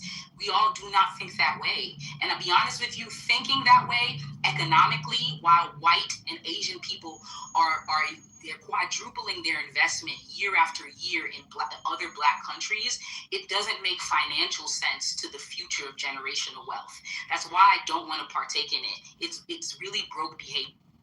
And that last guy that she just spoke about, because you know y'all need to get off the mic first. The last guy that she just... One second, real quick. The purpose in the video being played was not to negate, any type of statements that Melissa just made or anybody prior to Melissa. It was to just, to stop speaking in matter of fact. Because prior to this video, it was matter of facts. Oh, don't nobody say that. Oh, don't nobody do this. They do it. And they do it however they feel like they need to do it. That wasn't the argument. No. Thank you, little Phil. I get it. Thank you. I think thank you. What I'm trying to say is those people that are Black American, some people say Black Americans kill, Black Americans steal.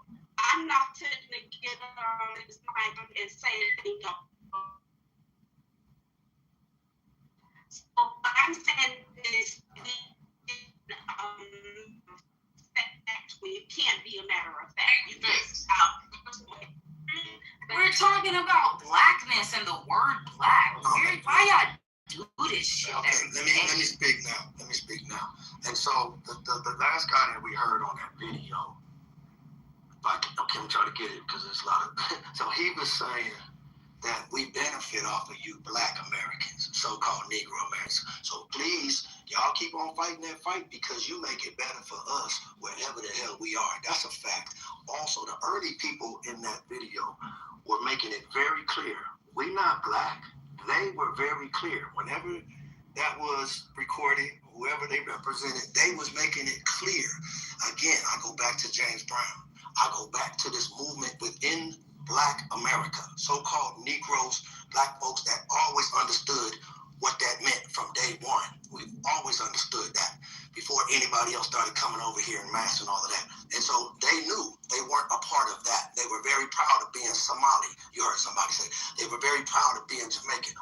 And nobody's ever tried to take that. No Black person over here in North America ever tries to take that. If there's any taking that happens, it's what these white folks make available to be taken from America that they will gladly give to all these other, quote unquote, air quotes, Black folks that come over here and get blessings that these so-called Negroes were never afforded to get. And that will never be removed from any conversation.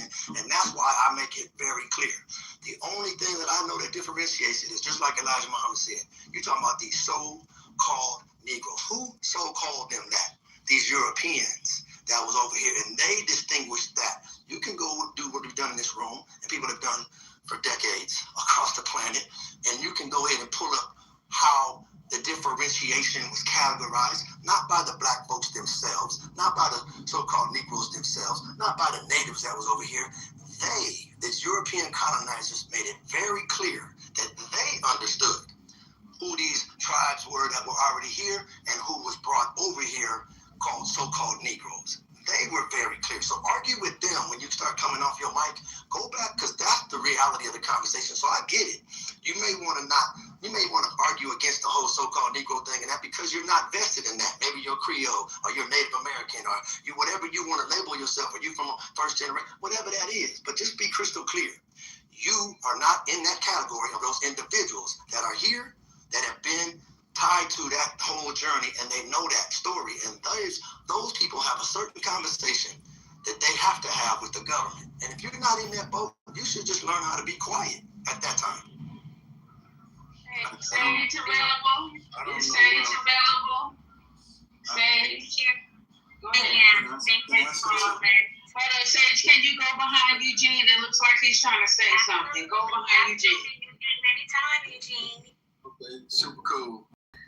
I don't know where y'all at. I kind of jumped in when Rima started talking a little bit. I turned my mic up, and listening to him, I want to respond to what I think the conversation is. So if I'm a little off, y'all excuse me. I get excited when I'm gone. Y'all having all the fun. I be wanting to have fun too.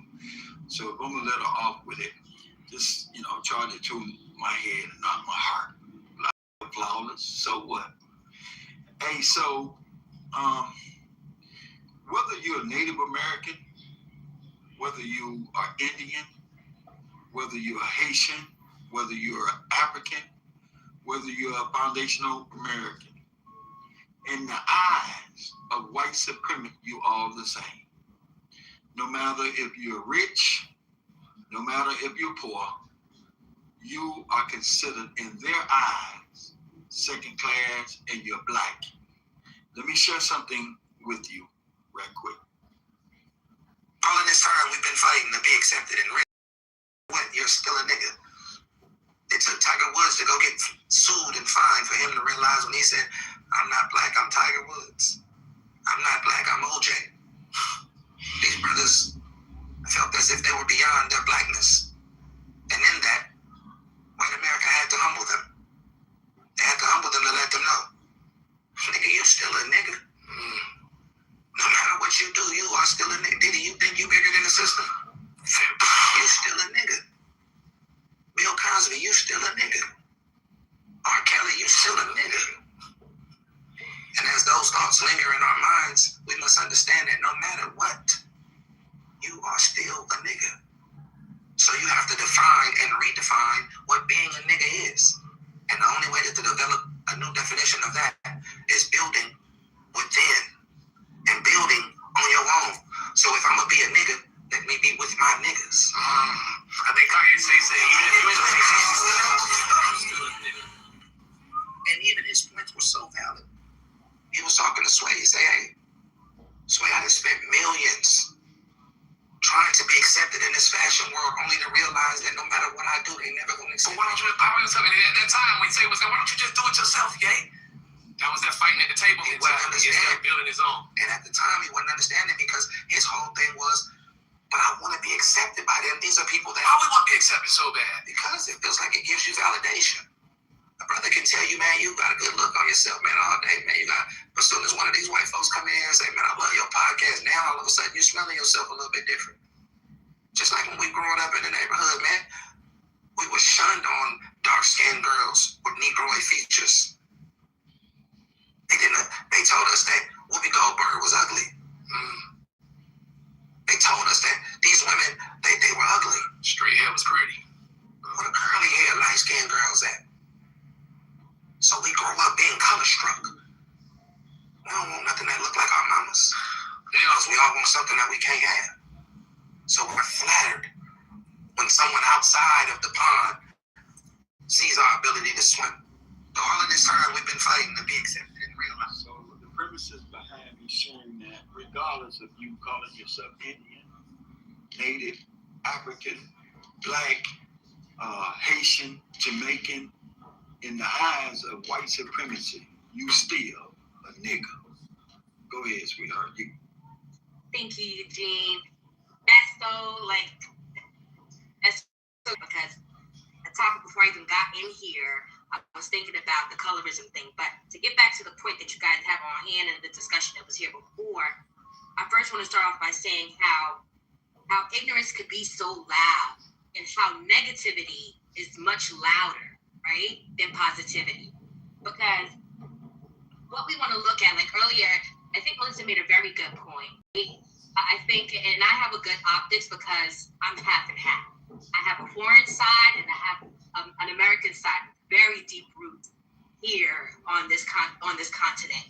But I also have deep roots in the islands. And when you look at the bigger picture, you understand that Black people or people who are melanated, we are native to the earth.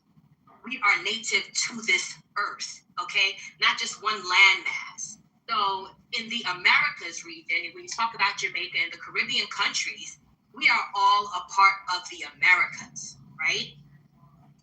And we've come to be under this mind frame where we're Europeanized and we like to segregate each other and we like to talk about our differences so much.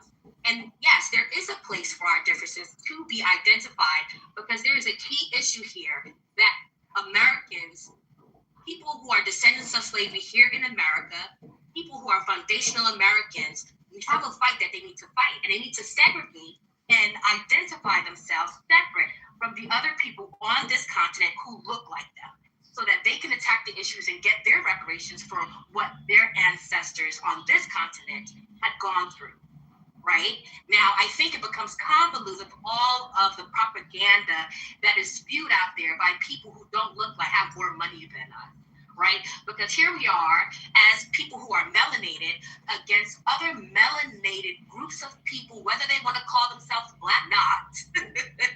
That's an individual identifying thing, right? Individuals, they may want to identify themselves or whatever they want. When you think about it and you look at it, as a country and nations, these islands, when they look at their statistics, they do by race, not by ethnicity, which you guys are really talking about when you talk about being American or Jamaican or whatever. That's your ethnicity. But when they talk about racial ratios, you can see most of these other islands outside the United States, they also identify the people by Asian, Black, white, etc., just like you do here.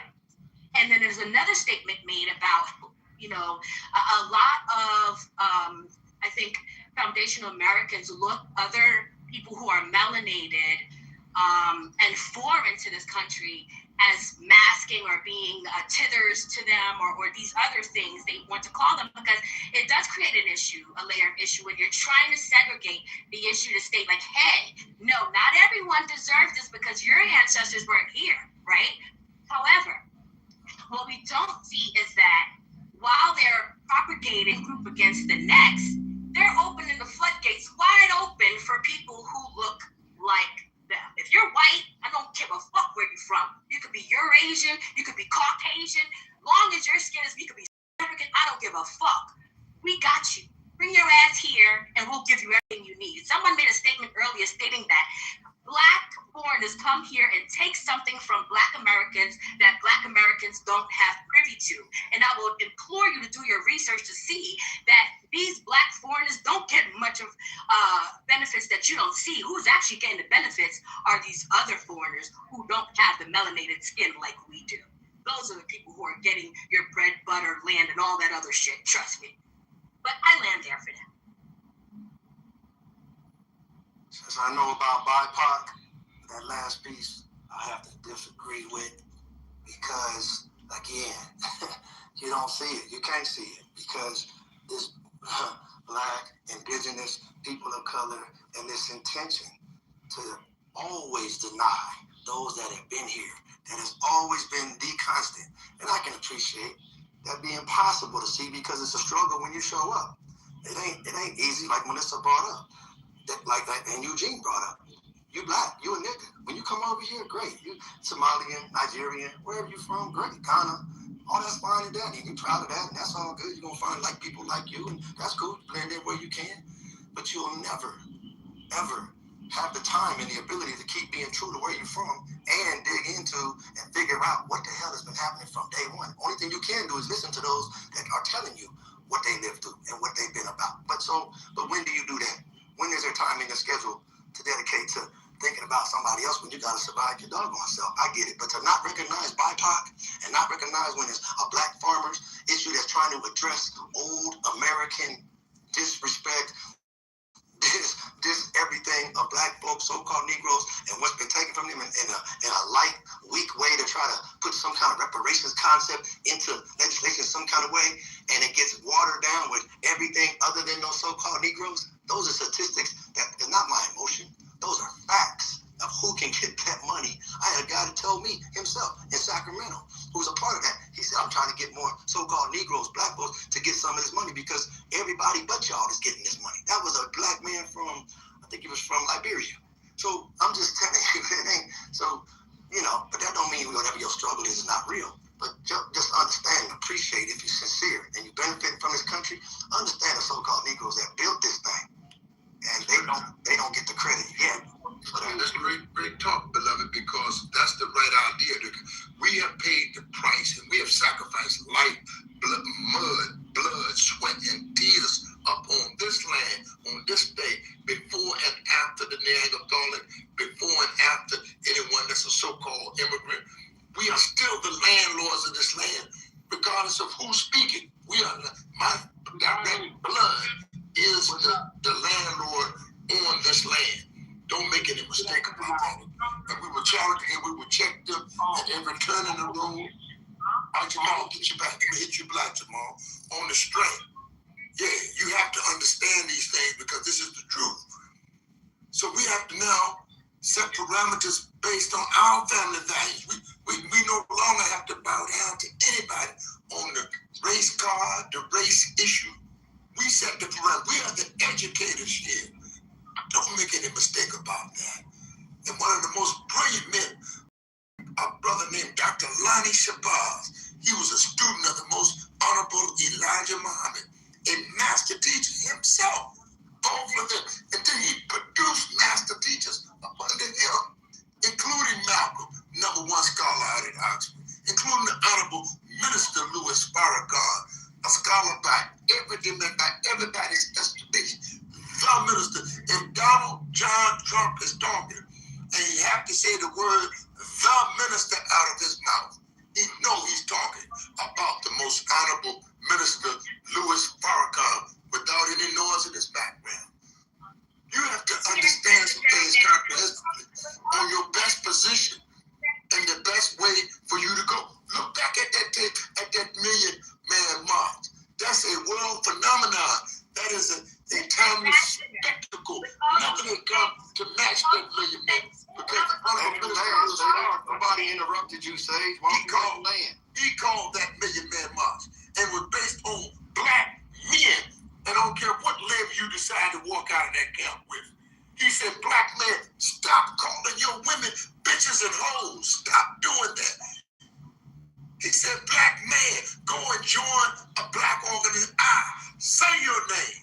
Will join a black organization. Say your name will free a black prisoner. And if you can't do no more than a pen pal, then write your pen pal in the penitentiary because we got a crisis with our black mans in the penitentiary. We must free ourselves from peculiar brand of iniquity. And number one, we must stop the lynching on this soil of black man. And then we can get to the label letter. Stop them from hanging niggas. Stop the war on my black behind. As a nigga, as a black man, as a Neanderthalic man, he should not have the right to hang you and walk away with no charges. And somebody forgive him and give him a pardon. No, the Neanderthalic should not get away with that. And we should know exactly who we are. The people, we are the landlords on this land. And it should never be a word going out that they had hung another black man on the soil. And you could call them hanging niggas. You could say hanging the Nubian, hanging the Nubian, hanging the colored people, hanging the Negroes.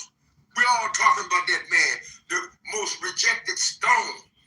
And when you prophesize amongst your own, they receive you not. So my. They said, they receive you not. My. If I could just for a quick moment, because to my comment, I don't know where you have gotten that, but nowhere did I state that we should not reverence or understand the plight of the African American or the Black American here on this continent. The type of slavery and the type of things that the people on this continent went through is not seen anywhere else on this planet. And for that, it brings, I'm getting emotional just talking about it. So the reference that people have for Black people in this country is evident all over the world. That's not an issue. I think what keeps us down, because our statistics are horrible. Look at our statistics in our community. We can do a lot better with our communities. And I think it comes with us realizing what our issues are and working on those things instead of focusing on the negatives. I think we do that too much, right? And then again, to the points of the past, those are great men of the past, but we need great men of today. And we need great actions of today. We need great movements of today while we remember what was. And I'll end. When you say our, you talking about the so-called Negroes and the other blacks? Regardless, at some point, we all end up here. I want to understand, when you said our, we have to, when you were talking about our and what we have to, are you talking about the so-called Negroes and the other blacks that have come over? So it depends on what issue you're talking about. It sounds like you are, and that's my whole point, is what I was making earlier, is that, again, when you mention that those immigrants that are coming over, these black folks, that we heard the tape that I think it was Erica or somebody played, that was those people were saying, I'm not black. They were making it very, very clear. So that was the point of the conversation that we were speaking on. Right? The negative ones, right? I'm not saying negative. I'm not calling it positive or negative. We heard it come. The facts of what we heard come out of their mouth. You call it negative or positive. I'm not. No, I'm not. You don't have to guess who I'm talking about. You know who I'm talking. You want to add that in. Who's this talking? It's what I'm saying is, you know who I'm talking about, so you don't have to qualify it the negative ones or positive. You have to specify when you're talking about. You know who if you don't know who I'm talking about, then I don't know what to tell you, man. So I don't know why you can't. I don't know why you can't keep up with the conversation. You heard the tape, you heard the audio. If you didn't hear it, whatever. You came in here and you made the comment about took issue with the fact that I said about this BIPOC and about the resources that these individuals access. And you came in and said that's not really the way it is, and you tried to discount that and negate that and try to say that wasn't a true statement that I made about that fact. And that's why I had to go into all of that. And then you come back again later and say that we have to do, and all that's fine. So if you want the conversation wants to turn into how all black folks, we need to unite and talk about what we need to do, we can do that. But the Sheikh was just talking about it. Totem Pole was getting ready to come in and still add some commentary on the idea around the idea about Negroes and the struggle that's been going on here.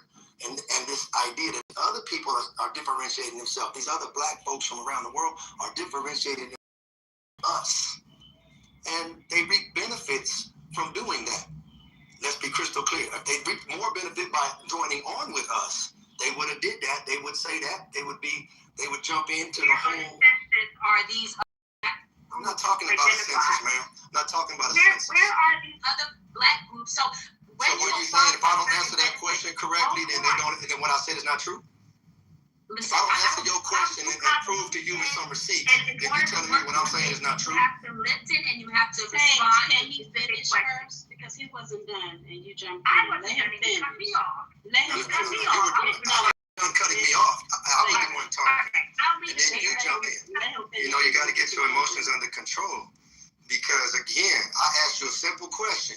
When you say we and our, whatever you were talking about, shared in that statement is mixing it all in together.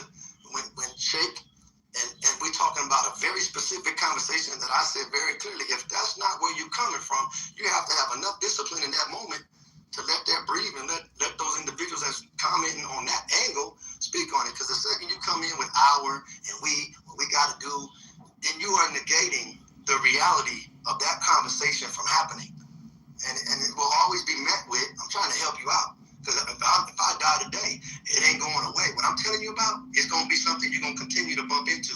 If you can submit to it and recognize the wisdom in it, it'll be a much easier journey. And we all can benefit. Like the other brother said, as I dropped the mic, the other one at the end of it said, when y'all win, so-called Negroes, we all benefit over here when we fight in Europe, in Africa, and around, because we know y'all on the front line. Because you're the only ones that don't have a language, don't have a culture, don't have a history. You wearing your slave master name on your back. Go on the planet and find me where else that exists. So you ain't qualified to speak to that pain. So when you try to put your pain over that pain, you're gonna meet a resistance that you really is not necessary for you to wake up. You should just recognize and respect that. I think maybe what we were talking about got convoluted, and both of our emotions might have gotten out of play. And maybe I did come in, because I wasn't here from the beginning. I haven't been online with you guys all morning, right? I came into the discussion while Melissa was speaking. And then I heard the recordings, either if the recording was first or Melissa spoke first. Maybe I wasn't listening in from early this morning, so I don't understand the full context of where this discussion is going. I can kind of bring you into where I am talking from. And I'm talking, like I stated earlier, right? We understand that ADOS, Americans who are descendants of slavery or not, because not all African or Black people on this continent are descendants of slavery. Some Black people have freed, you've been free for a long time. And there's so many issues that come into play, right? Like it's not all of you were in slavery, but you had issues, and you went through a level of. We know what we went through. It's very distasteful, man. I didn't cut you off. You over here still talking on it, and Totenbo hasn't had a chance to speak yet. And I'm not. Right, so I'm just leave it there. I think you're right. I'm wrong. We'll leave it there. I thank you for your. There you go. There you go. There you go. During the first tape, they talked about the Kemetic science and the connection between the soil, the land, and the man. You have to start with Econaut. Dr. Collins is the only one that brought out Econaut. I'm sorry, hold on. Wasn't Jamal supposed to be speaking at this time? Are you ready, Jamal? I didn't have he was trying to talk when you were talking way back when. Well, he might be driving. We just checking. We just want to be respectful. Jamal, you ready for the mic, sir? Because I'm definitely, you can say mine to next year still. You still be on time. I ain't gonna lie to you. But straight up, the word Econaut, you got to put in there Queen Nefertiti. You got to put in there Queen Nzinga. You got to put in there Imhotep. All these men were practicing medicine, and the Neanderthal was in the cave. He was a Paleolithic cave dweller. A cannibal was living in a cave trying to critique a man who's already working medicine, already building architecture. Econaut already working the concept of one God. He's debating back there on the one God. He was 5,000 years before Abraham. Come on. This is real talk. But the people that want to bring that to put it at our table of whether or not it's black, then go down to these black engineers I'm tied to. I'm in an organization of black engineers. Go tell them stop using black engineers. Go tell the doctors and the nurses stop using black on their doctor and nursing degree. Go tell the Congressional Black Caucus to take black off the front of their handle. And then you come and deal with the students of the Nation of Islam. Don't come just jumping us out in the middle of the street. We're using what we got to get where we want. Like James Brown and Elijah Muhammad said. Like James Brown and Muhammad Ali did. Muhammad Ali and Elijah Muhammad. Malcolm X and Elijah Muhammad. Malcolm X and Adam Clayton Powell, the first real Congressional Black Caucus. He said black was beautiful, baby. And he talked about the black Muslim and the Black Panther. Dr. King left it off when he said Jews and Gentiles, Protestant and Catholic. He did but he bum rushed to get to the most honorable Elijah Muhammad. And King came and it made a difference in the dynamic in the society because he transformed from Old Testament Dr. King, who was out there trying to catch up with Mahatma Gandhi and catch up with the non-violence of their idealism, and he got on the plan of the most honorable Elijah Muhammad. Stokely Carmichael got on the plan of the honorable Elijah Muhammad. Mukasa Ricks, all them brothers that testified, from Ike Hayes to Deion Warren, from Deion Warren to Bill Hart of the Delphonics, from him to Billy Paul of his own writing and making big music with our beloved brother in Philadelphia Sounds. That brother Lukman Abdul Haq. Come on, yeah, you got that right. Yeah, Kenny Gamble and Huff Gamble and Huff, big records, big, produce all that Teddy Pendergrass, OJs, No J's, anything you talk about in music. Like Muhammad had his hand right there in it, had his soldiers out there guarding it. And they were well protected, they always felt safe. When they saw that Nation of Islam soldier pull up, that black soldier with that black pride, and going on in there and get some black studies and opening some black history.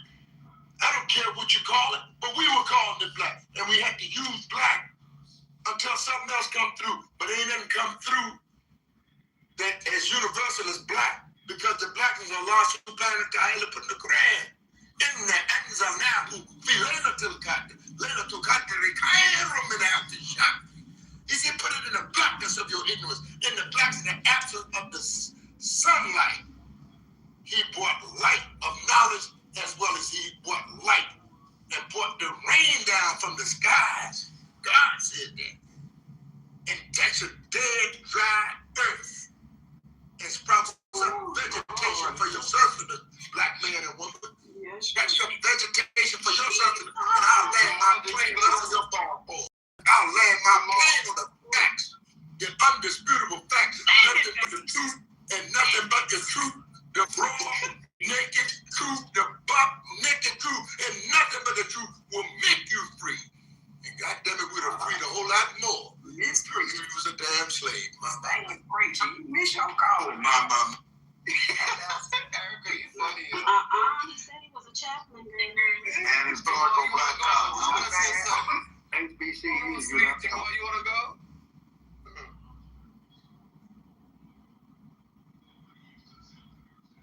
I'm all over there driving through Arizona. Ain't got reception. Oh. No, but to be honest with you, sweet, like what Eugene just said earlier, like white people doesn't look at melanated people as, you know, oh, they're from Africa, they're from Haiti, they're from Caribbean. They just look at you as black people. Literally, they just literally look at you as black people. You might think, oh, there's a differentiation among black people, but it don't.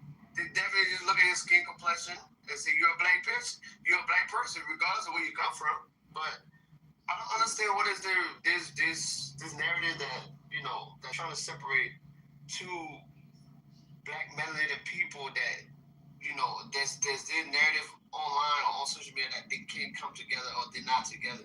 You know, we understand what Black Americans been through in their country. I don't never come in rooms and tell Black Americans their own history, the suffering, the oppression, because even though people were oppressed in Africa, but it's different when it comes to the Americans because, for example, Swedes, you know, your great-grandparents might have went through that oppression. They might have, bro. They went through that oppression. That's what I'm saying. You know, they might have, bro. I'm talking about like slavery as in slavery. Now, I don't know whether you know your grandparents were slave or you know your great grandparents were slave or not. So I can't just assume. That's what I'm just saying. But what I'm saying is like assuming he know more about it than I do. No. I'm not saying I know more about it. You said they might have. Because I don't know whether they were slave or not. You a fighting ass little nigga. I bet you small too. Okay. I bet you short as hell. Okay. They wasn't saying that when I was playing college basketball at Chaminade University. Dunking on people. I guarantee you. Since I had to respond to you, I was trying to deal with Monster Boy, but you had to jump in. No, but see what I'm trying to say is like, I want to respond to you when you're done, bro. Since you keep talking about me, I want to respond to you when you're done about what Eugene said. Go ahead. Yeah, put me in the queue because nobody wants to hear this technical. Please put me. Go ahead. That's the boy want to talk about me, so I'll respond. No, I'm just saying real quickly, since you already brought up Eugene, I understood the point he made. The point he made at the core of it was white folks ain't gonna ever treat you as white folks. That was the point he made. But he never is going to go down the road and say that white folks is too stupid to recognize the differentiation of these that just got here and these that been here from day one. Donald Trump told you this is 14th Amendment was for about these so-called Negroes. So let's be clear, bro. You can't ride in on whether it's ignorance or you just don't know or you got another agenda. It doesn't matter to me. It all adds up the same. You are not qualified to address that point, man. So to try to then come in and keep riding this wave, which I get it, you gotta look out for yourself. America is a bastard country. Just anybody come through and do whatever you want. But then again, it doesn't negate the fact that these so-called Negroes have been here, bro, putting this work in, doing this, and they have a separate fight from your fight. There's a common fight we all have for sure. There's a common fight we have. Well, okay, that's beautiful, but I'm saying again, because just the point you made about Eugene said, whatever, I'm trying to separate. No, I'm not trying to do shit other than tell the truth about what these so-called Negroes have yet to get. I'm tired of that. I get it if you're not, but I'm going to stand on that, man. And that needs voice. That needs more voice than it's getting. And every time it tries to get watered down, it does something to me, man. It's always going to be that way, as long as I'm still breathing. So what I'm telling you, and there's a whole lot of others that ain't in this room, there's millions of others that got that same lineage, but they don't have a head and they're not going. And so, meanwhile, there'll be a whole bunch of folks who still continue to get benefits. And there's no Negroes I know of that's running out here trying to stop that. Some people in these rooms trying to stop that. That's not where I'm coming from. That's not where my minister's coming from. But what I am saying is, there's got to be time and space to speak on that very specific journey that ambassador was talking about. This black struggle that we say loud and I'm black and I'm proud. We made that a powerful, strong thing. That's why they had to mix that in with all kind of other stuff. We were very clear, and like the brother said on that cassette, on that audio we listened to, your struggle as so-called Negroes, what he was saying is it benefits the rest of the planet. We've been knowing, but it's time that we also make it benefit us, and that has yet to happen. So as you try to mix in and we won in our struggle and we all the same, as you're doing that, I get it, you have your individual gripes and stuff, but there will never be a silencing of what that story is about them so-called Negroes, and nobody can tell it better than the ones that can go back to their grandparents and show you on their birth certificates where it said they were classified as Negroes. They're tied to that story, man, in a different kind of way.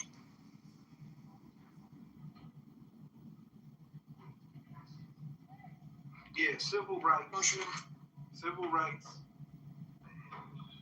everything after it, DEI, affirmative action, and all these things under the flat black have totally destroyed, us as Negroes or Black Americans, ADOS, and I agree 200% with Sweet.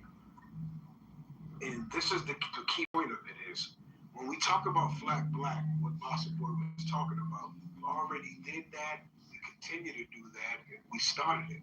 We put people on this planet that really took that flat black paganism and we moved it.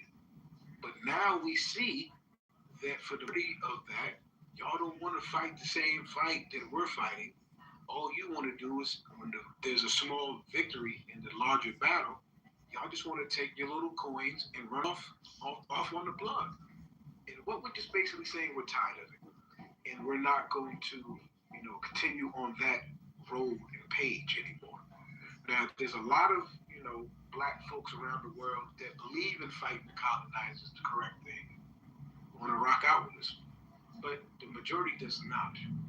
And when people say, and I love Brother Eugene, but when people say the white man sees us all the same and cannot, tell us apart, doesn't know who's who, that is absolutely insane.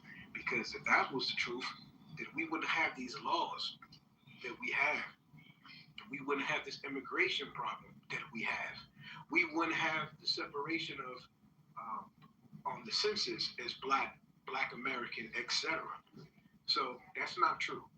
They know who we are, what we are, who we are, and where we come from. Because they are the same colonizers that colonize all of us. So they know exactly who we are, what we are, where we come from. A lot of them know it better than we do, i.e. the Mormons. So that is not true. That is not the information correctly. And let me say this. Every time we have this conversation about Negroes, we said that we're going to separate, delineate. Listen closely to the people that don't like it, because they no longer will receive the free ride. Free ride is this? I'm like, what free ride is this? We don't want to understand what's free ride. Okay, so I don't want to have to.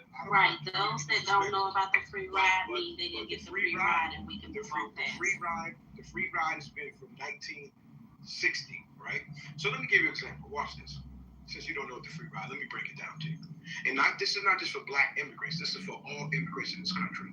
Before the 1960s, what was the population of the United States of America? It was damn near 90% white or Black. Did y'all not know that? Let me repeat it like I'm Dr. Umar for the people in the back. Before the 1960s, this country was 90% white or Black. One more time on my Dr. Umar.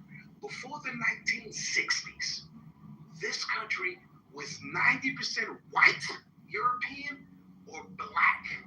ADOS, FBA, or free. After a certain act that we fought for under the stupid-ass name civil rights, because we thought that was the right thing at that time, one of the biggest mistakes we ever made.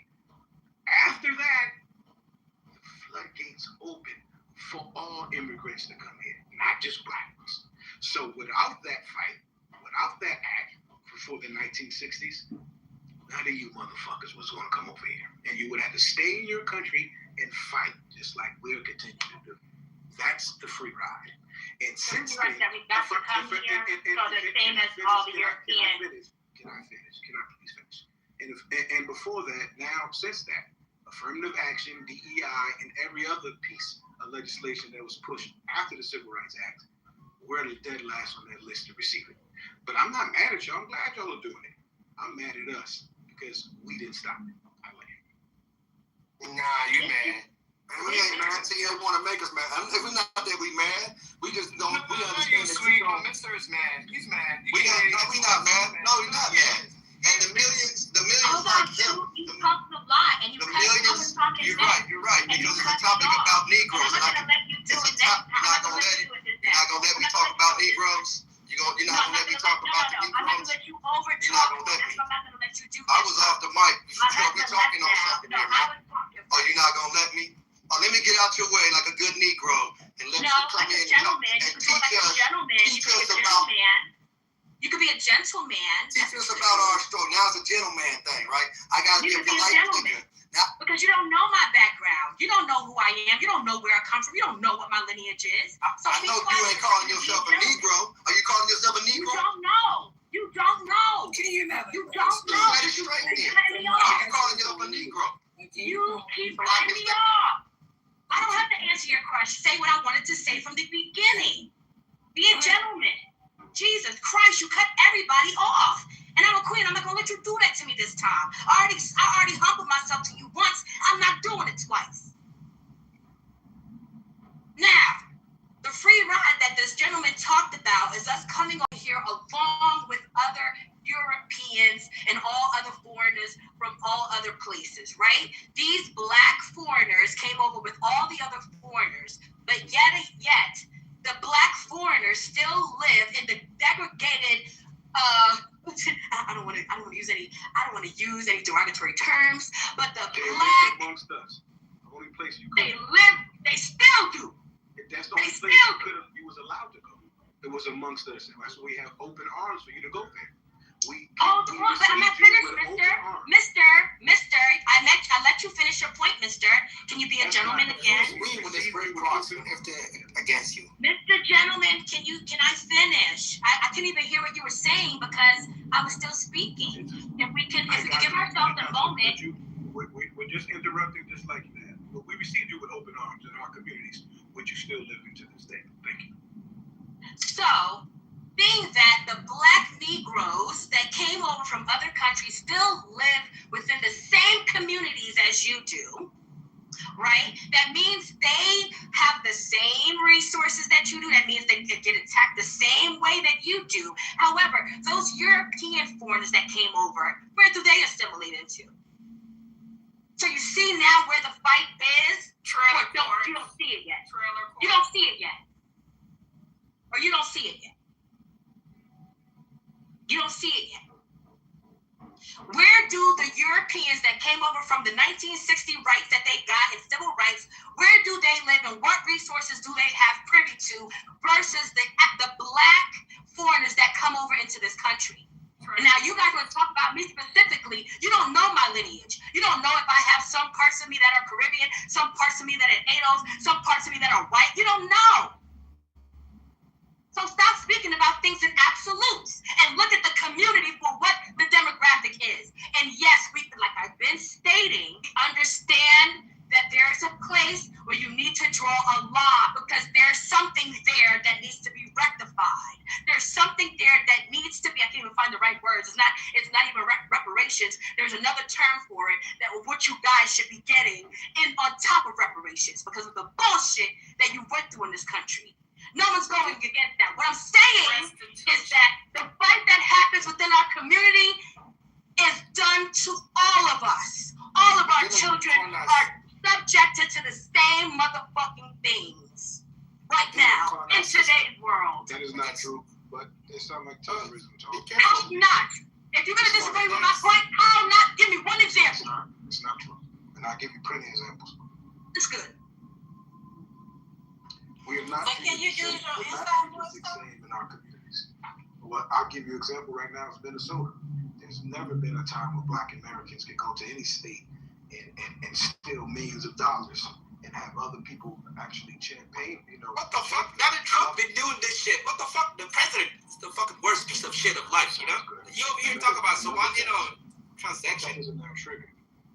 Oh my God, bro. The tethers are triggered. They lied to you. I got you. Look. Just chill out, get your paperwork together, and you'll be fine, okay? Relax, calm down, get your paperwork together. Hopefully you're not under the TPS situation or anything, and we will pray for you, okay? Now, I'll give you an example since you just said it. They got to get their paperwork right, or they're going to get the first flight. Get your paperwork right, or get the first flight. Now, you asked for an example. The example is in Minnesota.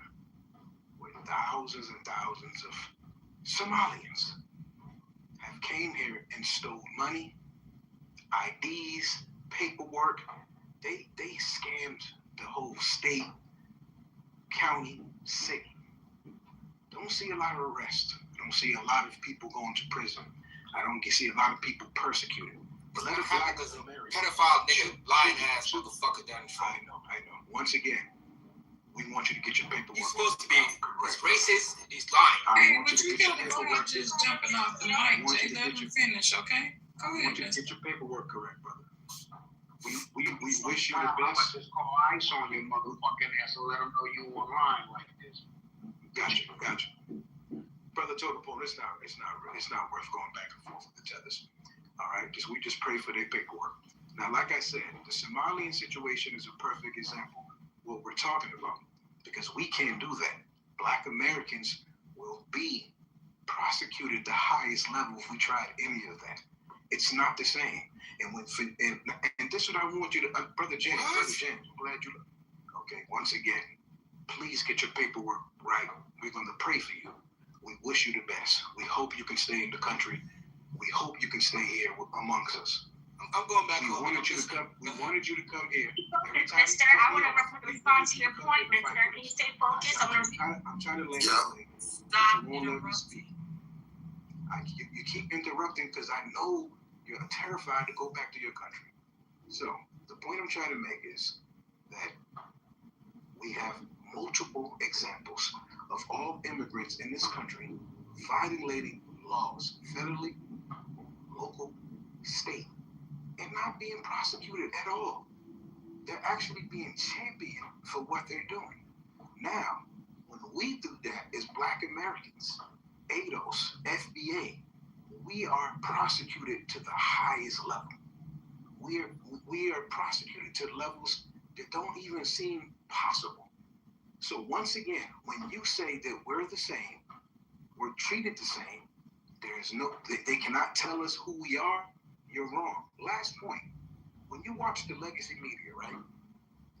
Anytime that it's an immigrant, they're championing on legacy media, right?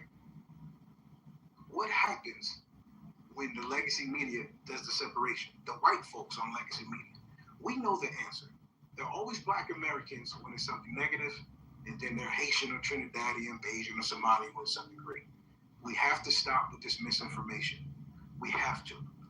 Now, my last point, watch this, James.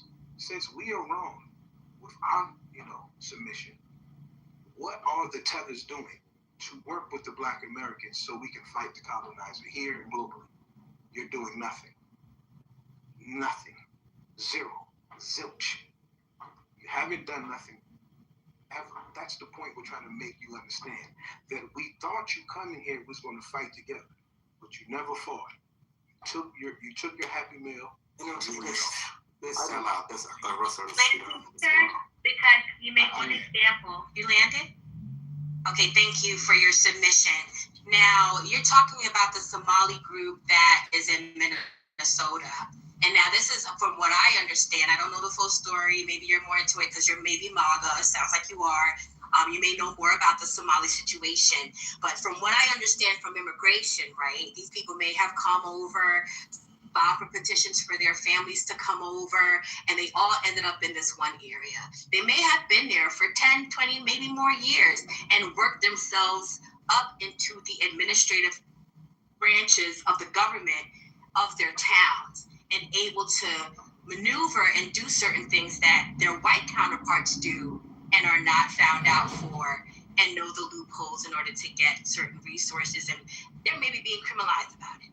I don't know for sure. However, outside of that community, like I stated before, and many of the other communities that you can see around the world, and I could just pick any. Detroit, okay, where there's a lot of Black people living in a certain area together. Washington, D.C., another one, where you have groups of melanated people living. I'm sorry? I said Michigan Waters. They know how to control you to get you, Oh, it doesn't matter. But so I'm trying to make a point here. You're distracting me. But in these other communities outside of the Somali community that you've referenced, any town, Miami, there are people living in these communities that are blended. You wouldn't be able to tell if the governor, and he's melanated, if he had parents from the Caribbean or Africa. You wouldn't know. Or maybe they are African American, right? I live in a town where they're predominantly Black, and we all predominantly own our homes. And this community is quite diverse. There are American descendants of slavery. There are freedmen. There are Caribbean people here, and Africans. Even some white folks live in my community. They're a minority, but they also live here. We have made our way into the executive branches of our government within the township. We are in our fire departments. We are in our police departments. That is how we together collectively strategically move together to raise our community and not segregate ourselves in criminality. I don't know what the Somali community did. I didn't look very deep into it, but I know that there are plenty of examples, and I am living in one where Black people, no matter their background, can get together and fight for a cause, even if it doesn't benefit the Caribbean group. We still fight for reparations for the Black Americans. We still fight to lower the cost of living for all of us within this community. We still fight to keep the criminals and people robbing and stealing and doing things in our community out of it by being each other's neighbors and watching. So I am here to state to the audience and everybody, yes, there are groups of people out there who are negative, who want to be separate, who don't want to work together for the collective benefit of our communities as they exist currently. They exist, and we are here. And we are saying it can be replicated. And that's it. So I would say I'm living here in Florida. I've lived in Detroit. And for this is just a life experience example here in Florida. I live amongst a lot of Caribbeans and whites, Cubans, whatever. It's just a melting pot down here. Best believe everybody brands their flags. They have their days, they have their seasons, they have their months. They brand their flag and they wear them proudly. Even if we have our governor and all of our commissioners, every last one of them are melanated in hue, but every last one of them is from a different diaspora. Every last one of them is not from America, I'll put it that way, not from United States. So none of them, though, are asking for a fight for reparations, though. It would be nice to see that they took the Black plight and fought for it, but I haven't seen that as of yet. However, when Trump said he was going to stop the temporary protective order, they fought for that. They stood for that. But I haven't really seen an actual Black American issue be fought for. You know, That's what Makaruga said in the European conference in Germany. Just listen what he said. But I'm not done. She's still talking, bro. And you can't hear her talking? Go on mute. Damn, that tether is the vice president.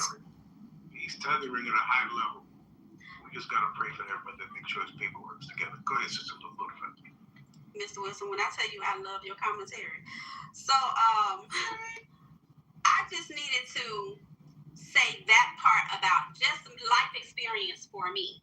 And I think a lot of people on this stage know by now what I do as my profession and what I see every single day. So, and every single day that I work, I give out way more services to everybody that is not me. And it's because of what's been put in place that is still trying to be dismantled. And I land on that because I'm just hearing a lot of this stuff and it ain't a lot of times that I agree with Sweet because he can be long-winded, but this right here, I tell you, he's bringing it on home. And sometimes you just, hey, I'm gonna give you your flowers today. Today you are a prodigy, point two or whatever. Because you're bringing it home today because I need them to get the difference and stop trying to incorporate yourself into the difference and just understand the difference. Stop trying to tell us about the difference. Stop trying to tell us your story of the difference. Understand this difference and quit getting mad because it's our experience. Like, please stop having attitudes about it's our experience. You can't be madder than us. But you can show empathy. But you can't be madder than us with your full chest out. Anyway, I'm gonna land. I'm gonna go back to work to helping all the people in America. Hey, look, can I get in line? Can I get in the back of the line with the Negro conversation? Is that okay? Can I let everybody else go in front of me so they can speak what's on their mind? And can I get in the back of the line like a good Negro, a polite, sweet? Be all right? Please have the floor back. Y'all just have so much chaos. I just wonder if I can when I can okay, speak. Yeah, we hear you. We got you. I want to get a number with all the other Black people. Thank you. My fellow Negro, you can always go directly after me, Brother Negro. I just wanted to say, you Negroes have been having an excellent conversation this morning. And I would also like to say, we have to stay focused on what we're doing and what's going on right now. The best type of a Negro to be in this country, and I can tell you from experience, is a rich Negro. It feels so good to be a rich Negro moving around. I don't have to worry about. One thing I got confused the first time around was I was trying to make myself be accepted by white people because I had something and I wanted to prove it. But now, this time around, I understand now. Being a rich Negro is just having a security. You don't have to even worry about white people. And one of the best things about being a rich Negro is your time is free. So that means you got free time to go travel, free time to do the things that you want to do. In the life that we're in right now, we're caught up in a rat race, working for the white man, working out his dreams. It's time for us to start working on Negro dreams. I like that. I like the ring of that. Start working on Negro dreams and not working on white man's motherfucking dreams. So what we need to be doing is we need to be working on AI. You know what else we need to be doing? We need to be working on each other. What do I mean? I mean loving one another. I mean making Negro babies, as many as we can. Babies, babies, babies. We need to get these women's stomach swole up and plump every time it goes down. You know why? Because we're making more beautiful Negro people. And not only that, we're making all these Negro people using AI, getting rich, so they will be rich young Negroes all around the land. And with that, I land as a smooth black Negro. Smooth landing. Okay. Make sure you marry those women, guys. Make sure you marry those women, please. Don't just knock them up. Marry them. Marry the women. Marry the. Thank you for your advice on proliferating Negroes. Thank you. And so, again, you know, when I went to South Africa and when I went to Kenya, you know, and the Negroes that I know that live in Ghana now, America, you know, what I know never was in my spirit that I see in these people's spirit to come over here.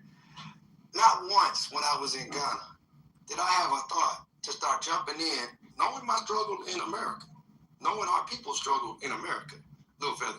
Not once when I was in Ghana or when I went to the shanty towns in South Africa or when my brother that's dealing with the Ghana, you know, that's living over there, and sisters that's over there now. Not once is it ever an energy of our struggle over here together in Kenya. Ain't no way I'm gonna come off my breast. This is what I love about these so-called Negroes. We got enough sense to realize, damn it, you ain't been over there in Nigeria. You ain't been over there in Somalia. Give a damn day that you in and come in and you there for a generation or two or three. You would be a damn fool to sit here and start talking about the hundreds of years, in most of these places, thousands of years of history, that you gonna be off the forefront of the conversations talking about the rights and that land and that people and everything they've been through. You gonna throw your voice in there forcefully. This is the arrogance, little fella. Forcefully. They have no idea the love, mister. And we want to try to play this European card of talk nicely, be a nice gentleman, Negro. Have no idea. You talking about our community. You coming over talking about what I, Mister, over here, well, we voting, and we, as if to say your country or anybody that you know has said, here you go, so-called Negroes, Minister, Farrakhan, those that's in this struggle, Black Panther Party, here go this $500 million from my country. Find me one of those people, with those of you that jumping off the mic, so y'all can buy some land. No problem. We get it, man. We know what y'all going through. We got a country back home. We still got all that. We coming over here because you, like the brother said on the audio cassette, or the audio of the play that we heard, y'all go makes it possible for us to come over here and act like y'all ain't. I'm going to say that again. It's y'all struggle that allows us to have a life over there, and you don't even have a common decency the courtesy to put your damn emotions in check. And you know you read some history before you got over here and your people got here. You have some idea about this chattel slavery and all this that's happened. But you don't give a damn about that shit and want to talk this hour and want to get loud over somebody that can show you and got grandparent stories about their grandparent stories. And you want to come off your mic and try to silence somebody like you, we all been in the same struggle. What's wrong with y'all? You get bought in, whether you recognize it or not, into this arrogant ass white supremacist bullshit that you ride that shit and you benefit off of it and you cool with us staying like we are. Not putting no fingers to the plow, ain't coming over here getting no land for us, doing none of that shit. Not once. If you can prove me wrong, I'll stand corrected. Show me the millions of dollars that you or anybody else has bought so that these Negroes can have that land free and clear for themselves. If you want to talk about you in this struggle with us. So in the meanwhile, yeah, like Donald Trump knows, he definitely knows how to differentiate. He know the game he playing that you can't see, obviously. That, yeah, you ain't part of that 14th Amendment conversation when that conversation was going on. And as they keep moving the bar, and then you get the benefit of the 1960s, like my man said, beautifully. That fight, that struggle, you wasn't there when the water hose was being put on and them dogs was over there, and that's just a small piece of what you was captured on a video. You wasn't being burned at the stake. Nigga, well, you want to come up in here and raise your voice, you should be real careful in this hour. Because God is straightening the record out now. Whether you understand it or not, you should be real clear about what's your lane and what's not your lane. Because you're going to mess around and be in the wrong place at the wrong time when everyone out here is trying to survive. And they're trying to say, we all the same. Bullshit. Our stories are different. Yours is yours, ours is ours. And I'll be a goddamn fool to go over to Kenya or anywhere else on this planet talking about, yeah, I've been in Japan all this time. Yeah, we all in this shit together. No, I'm not. I'm brand new to that country. If I've been there a generation or 2 or 3 or 4 or 5 or 10, I'm new to that country. And I should be true to what has made it possible for me to even be in that country. No matter what that looks like, man. Silly. Okay. Now, let me bring a little bit of Let me bring a little bit of balance to this, okay? So that people in the audience don't get mistaken for thinking that Black Americans, indigenous to this land, that they are thinking that we are just cherry picking and we are just throwing people under the bus. Let me show you how this shit works. Diabolical, what I'm breaking down. I'm prompting the shit out of my AI and it is just feeding me the information. Let me show you how the Black community, the indigenous community, has been on the bottom by the biggest percentage for the longest time. I'm gonna break this down for y'all. Y'all just bear with me for a second. So I wanted to ask, I said, inside of the $19 billion worth of fraud, yes, billion with the B, $19 billion worth of fraud that they found. How does this directly hurt the indigenous Black community here in the Americas, the ones that have been here? Now follow me. When large-scale fraud occurs within social programs, the impact of the broader indigenous Black American community is both immediate and long-lasting. Y'all follow me with the wordplay, long-lasting.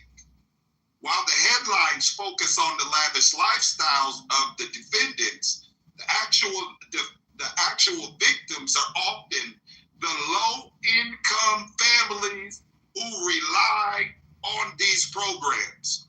Now, break it down for me, Gemini. Tell me about these programs.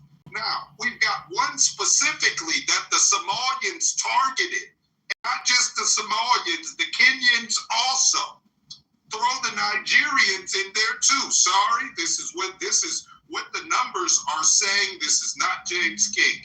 Now, let me tell you guys about a program that was started for the low-income Black community specifically It's called Feeding Our Future. The scandal and related frauds in Minnesota have hurt the community in 4 primary ways. Now watch this. This is diabolical, guys. All right. I want to get to the meat and potatoes because this number that I was looking at is just, it's so ridiculous. Okay, here we go. The meal gap. Prosecutors found that while defendants claim to serve 91 million meals, low-income Black communities, only about 3% of the money was actually spent on food and supporting the community. Wait, James, I didn't hear that. My phone went out. Can you say that one more time slowly, please? One more time. Prosecutors have found that while defendants have claimed to serve 91 million meals, this is feeding the homeless, the low income. By the biggest percentage, this would be our community, Indigenous Black Americans. A lot of us are doing well, but we do not forget our brothers and sisters that are not doing as well. And I'm showing you why it's been systematic on why they have been left behind. You guys know, like No Child Left Behind. Only about 3% of the 91 million meals of the money was actually spent on food. Lost support in neighborhoods like North Minnesota and Cedar Riverside, where food insecurity is a genuine issue. Those millions could have funded legitimate after-school programs, high-quality groceries, and stable nutrition for years. Did y'all hear that? Years.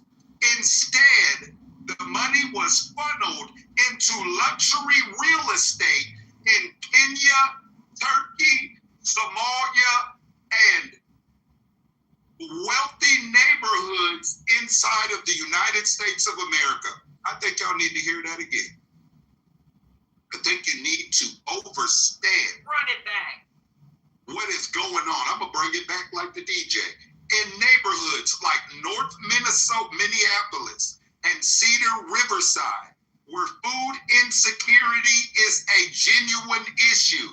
You know what that's saying? There are a lot of people starving in our community in these areas that don't even know about this funding. Those millions could have funded legitimate after-school programs, high-quality grocery stores, and stable nutrition for decades.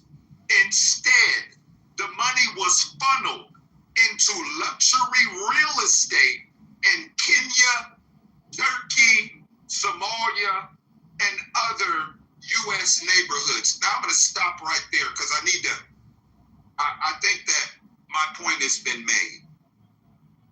See, inside of our community, we hear a lot of people, and I've been looking at these clips all over the internet for years. I've been looking at them on YouTube. I've been listening to stories on Clubhouse. I've been hearing it on X. There's a lot of people that come with these narratives and say, well, you know, the Black community, you know, they just don't want any better. They're not hard workers.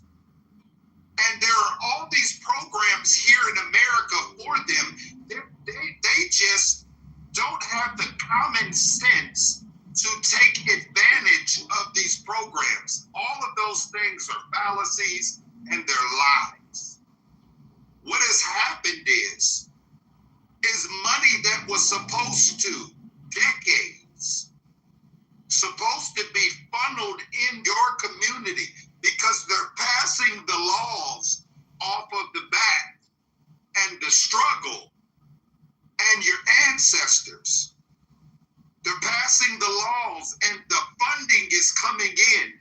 The paperwork says this is Black Indigenous community. We have seen is loopholes where now they have allowed people to come in and attach themselves to us for the benefit of the funding.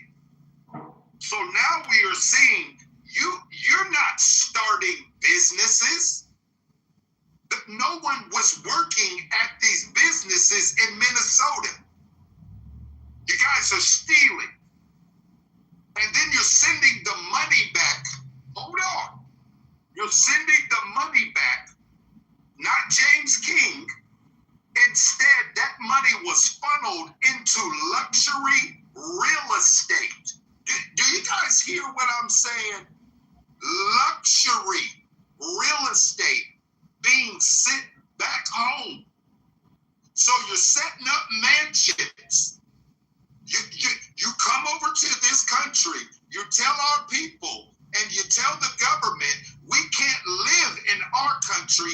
It's too dangerous. There's not enough opportunities. But the truth,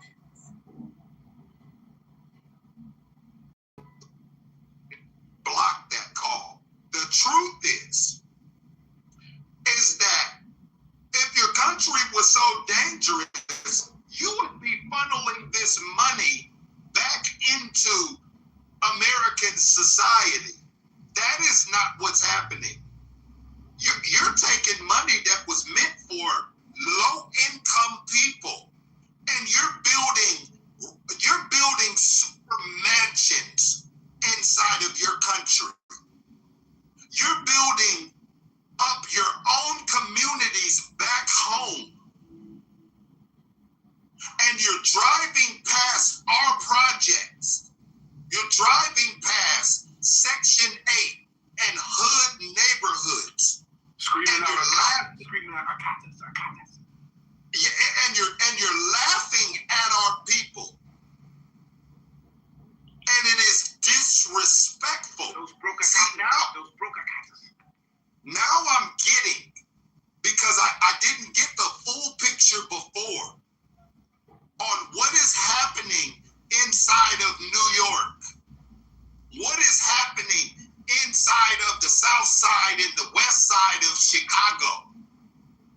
What is happening in Houston, Texas, New Orleans, Baton Rouge, Dallas, Texas, Miami-Dade County, Tampa Bay, the pork and bean projects.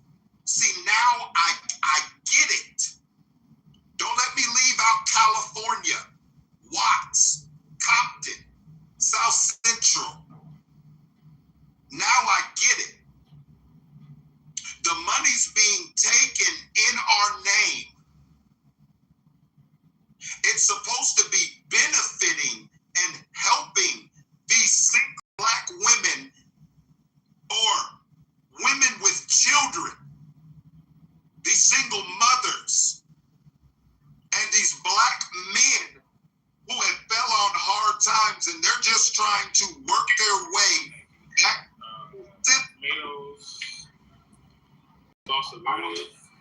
I don't know who that is, but please go back on mute. I'm going to land this UFO. Thank you. Got a lot of triggered people.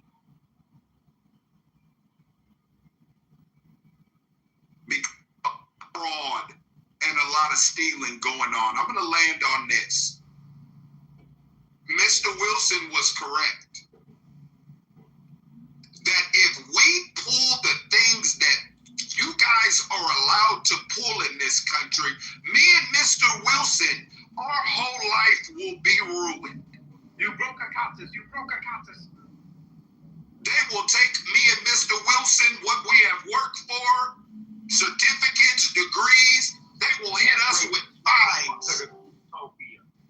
Next time he come off the mic.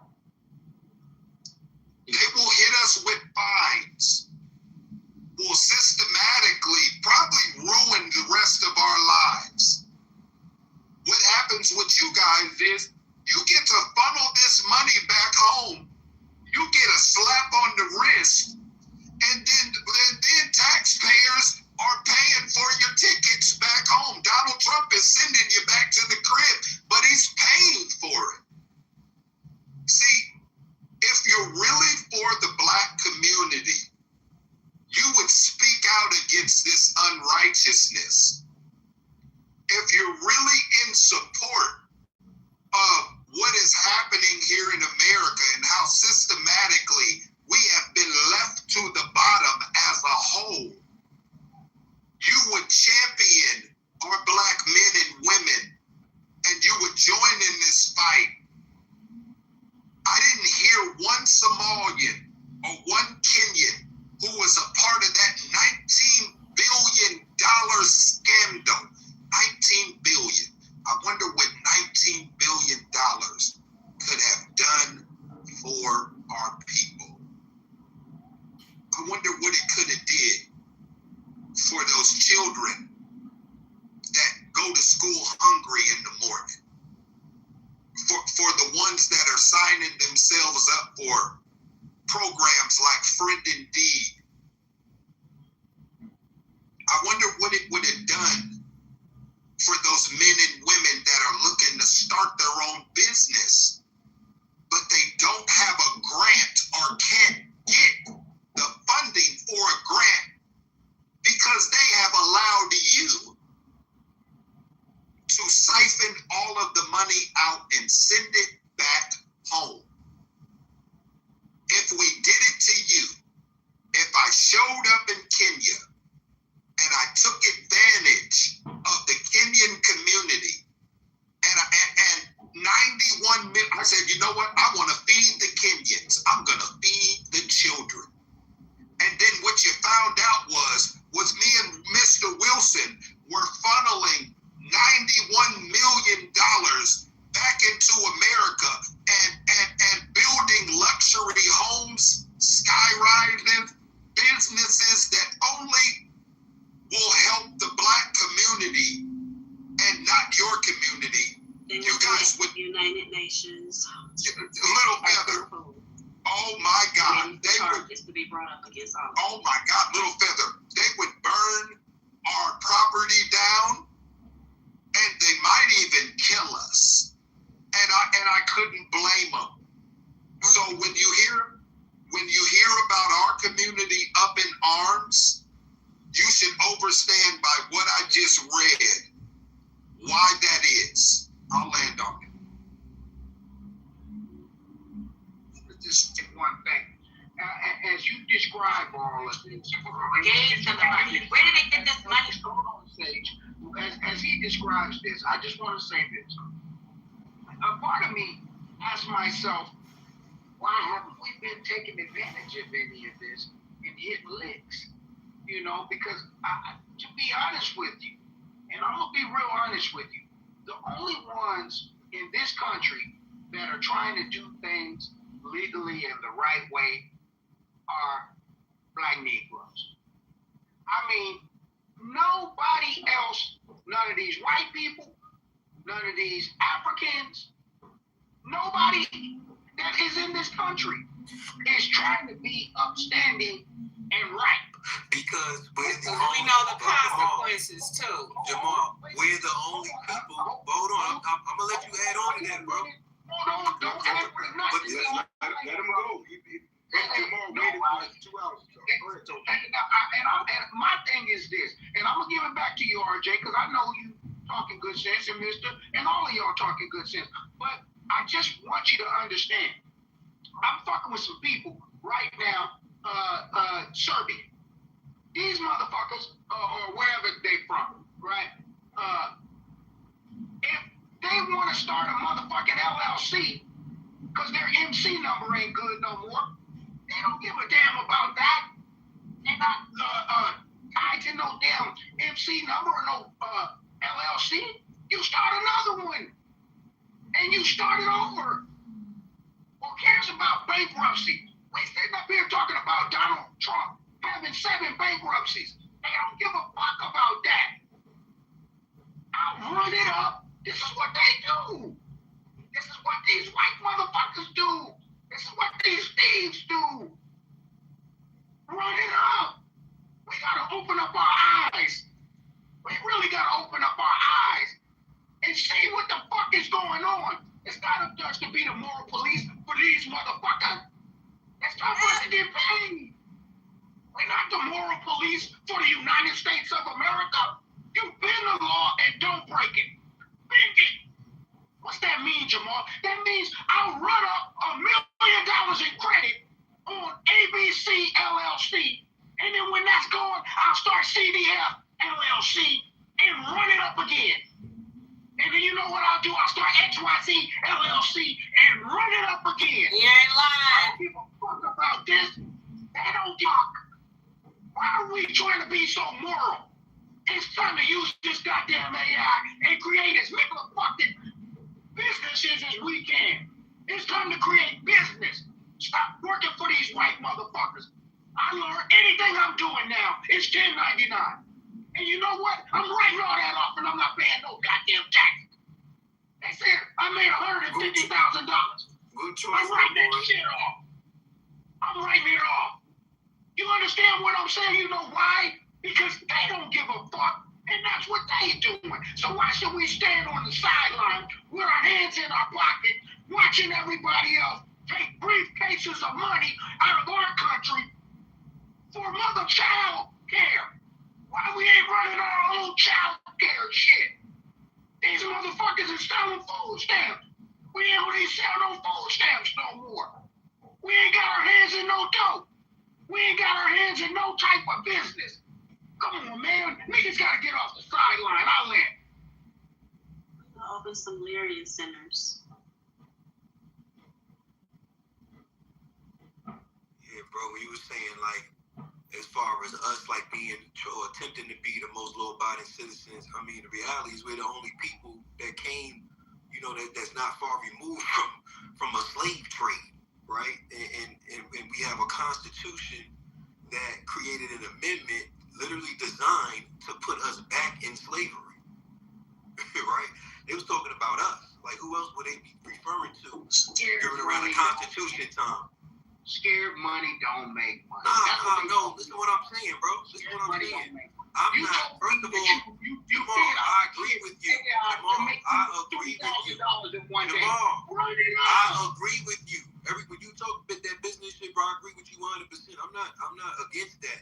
I'm just talking about the reason why our people specifically is more, prison. The prison system has destroyed our community the hardest. We understand consequence a little bit different. He talking about how different we are than all these other cats that just came in and how the story's different. Ain't that right, RJ? Yeah, like we understand. I don't know about y'all. I literally spent my first 13 years of my life visiting 2 uncles in prison. You know, like, and I'm an 80s baby, and I'm sure if anybody that's an 80s baby from a metro area like Chicago, LA, New York, Atlanta, you had some people when they talk, hold on, this slave, we talking about, the crack era and all the money and all these fucking documentaries that's out today that's glorifying that era, that came with us having men in prisons. That's right. The whole rest of the black community suffered behind that. All the other black folks, Somalians, Nigerians, got caught in all that, RJ? You said what, brother? Did all the Nigerians and Somalians and every other people that's black, they got caught in that same thing that affected the so-called... When I was coming up going to them prisons, only black people was the Muslims. They was straight, they was black. You may have absolutely not true. You may have some Caribbean. Hold on. Now you may have some Caribbean. What you talking? No, we have people in this room. It's New York. It's New York. So you may have some Caribbean man to tell me. Hold on. It's New York. So you may have some Caribbean sprinkled up in there, but it wasn't a lot.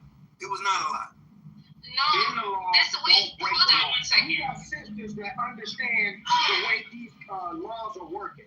Right now, we got sisters that are educated that can tell you, you know what? Well, Mel, hold on. I'm confused, Mel. Okay, so like, are you attempting to say that that's not true? Do this or do that. Let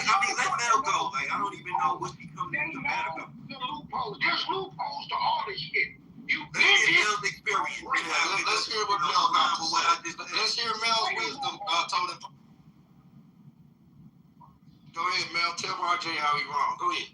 Hold on a second. Can I get a spoon? Thank you so much. The thing is that there's like, I find that from a first-hand, thank you so much, I appreciate you, babe.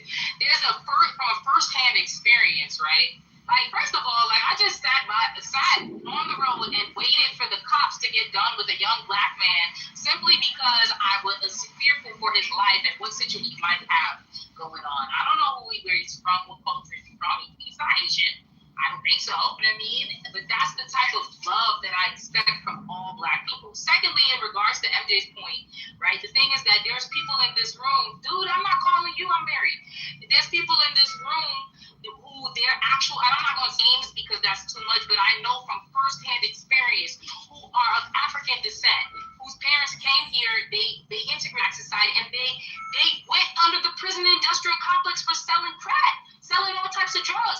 Not just in your community, I know Haitians, right, who do the same thing. Even in hip hop, we have examples of that. But real life Haitians and Africans assimilated into black culture and got caught up with the same drug situations that you guys got caught up with, right? But in their case, they get deported for that if they're not American. So maybe that you don't have as many issues because people who do those type of crimes and are not from this country, you get instantly deported, right? And so this idea that there's no Africans and Haitians who are who've gotten in trouble for drugs and gang and violence and it's disparaging as far as black men in the prison industrial complex, that's simply not true.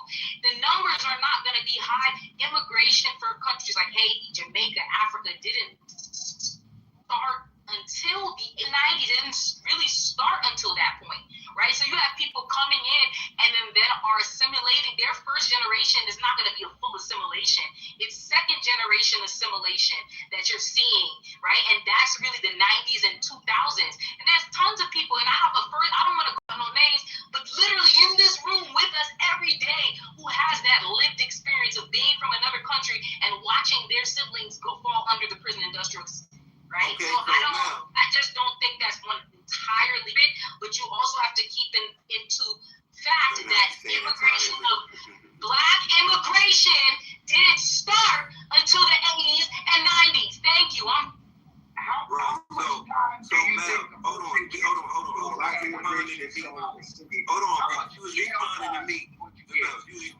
One second. Jamal is my name. Jamal, my bad. I apologize, bro. I'm just I apologize. We got the same name, bro. RJ, I think it would be better suited for RJ to answer. Hold on, Jamal. Go ahead, RJ. I'll go after you. All right, look, I didn't know your name was Jamal either, RJ. Yeah, so look, so when we talk about the concept right now, granted, I'm not even taking that from you. It doesn't align with what I think it aligns perfectly with what I'm saying. You're talking about people in the age group. First, when we talk about generationally, right? Whoever was getting in trouble in the 80s, they didn't have their papers, so they was just getting sent back. They didn't have to stay. They didn't have to sit in prison for long periods of time while their children come visit them in and out, hoping that they get back to the street and hoping that they get back to assimilating in life once they get home. They didn't have to go through that whole process. So like again, so when we talk about the prison system, because I grew up, I literally grew up in the visiting rooms. I grew up going to the trailer visits over the weekend, spending the night. I grew up in community with that, and it wasn't no fucking Caribbeans, bro. These are facts because it was even times where my grandmother will connect with other, women around in her age group at the fucking conjugal visit, where come find out they knew the same people. Now we in New York State, they knew the same people all the way down in South Carolina. At the conjugal visits, though? Facts. And not the trailer visit. Oh, okay, because I'm like, my bad. Slavery. It was a slavery to prison pipeline. So we talk about the elders. It was times where they would connect with each other and they start communicating with each other and come to find out they know the same people back in the low country. They got the same, you know what I'm saying? I'm not saying lineage, but they from the same community. So at the end of the day, it's not the same storyline, love. Yeah. It's not. So RJ, we gotta get quiet and let them tell us if it's the same story. You were in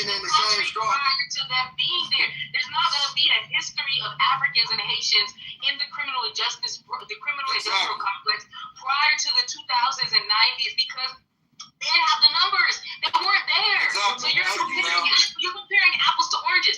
I was speaking to what you said, right? You said there's no Africans, there's no black who have to go through the prison industrial complex like Black Americans do. That's what I'm speaking to. That simply is not true. That's not true. Yeah, that's not what I said. I said when I was there, I didn't see none of them. You were there, right? But you're comparing struggle to struggle. Hold on 1 second, please. I don't know if you were here yet, Melissa, when we were talking about the slavery to prison pipeline.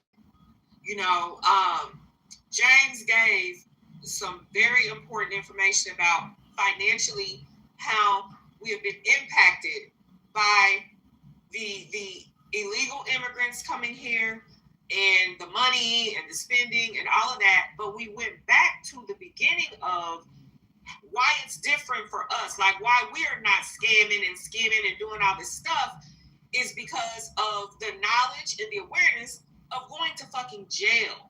Yes, it has actually made us more law-abiding and upright in certain things like that. Like not doing those type of scams because we understand the consequences of that. Yeah, but So, that's crazy how you're talking though. From the time that we were immigrants aren't criminals. What's crazy is you keep interrupting her. From the time we were emancipated, from the time that we were emancipated, they already had a system in place to basically put us back into captivity. And they were building from that standpoint. You know what's strange with this whole conversation? When you listen real closely to the interaction, right? Everything that she's saying, nobody's disagreeing with. Like everybody's granting her reality and her experience, but she's not granting us ours.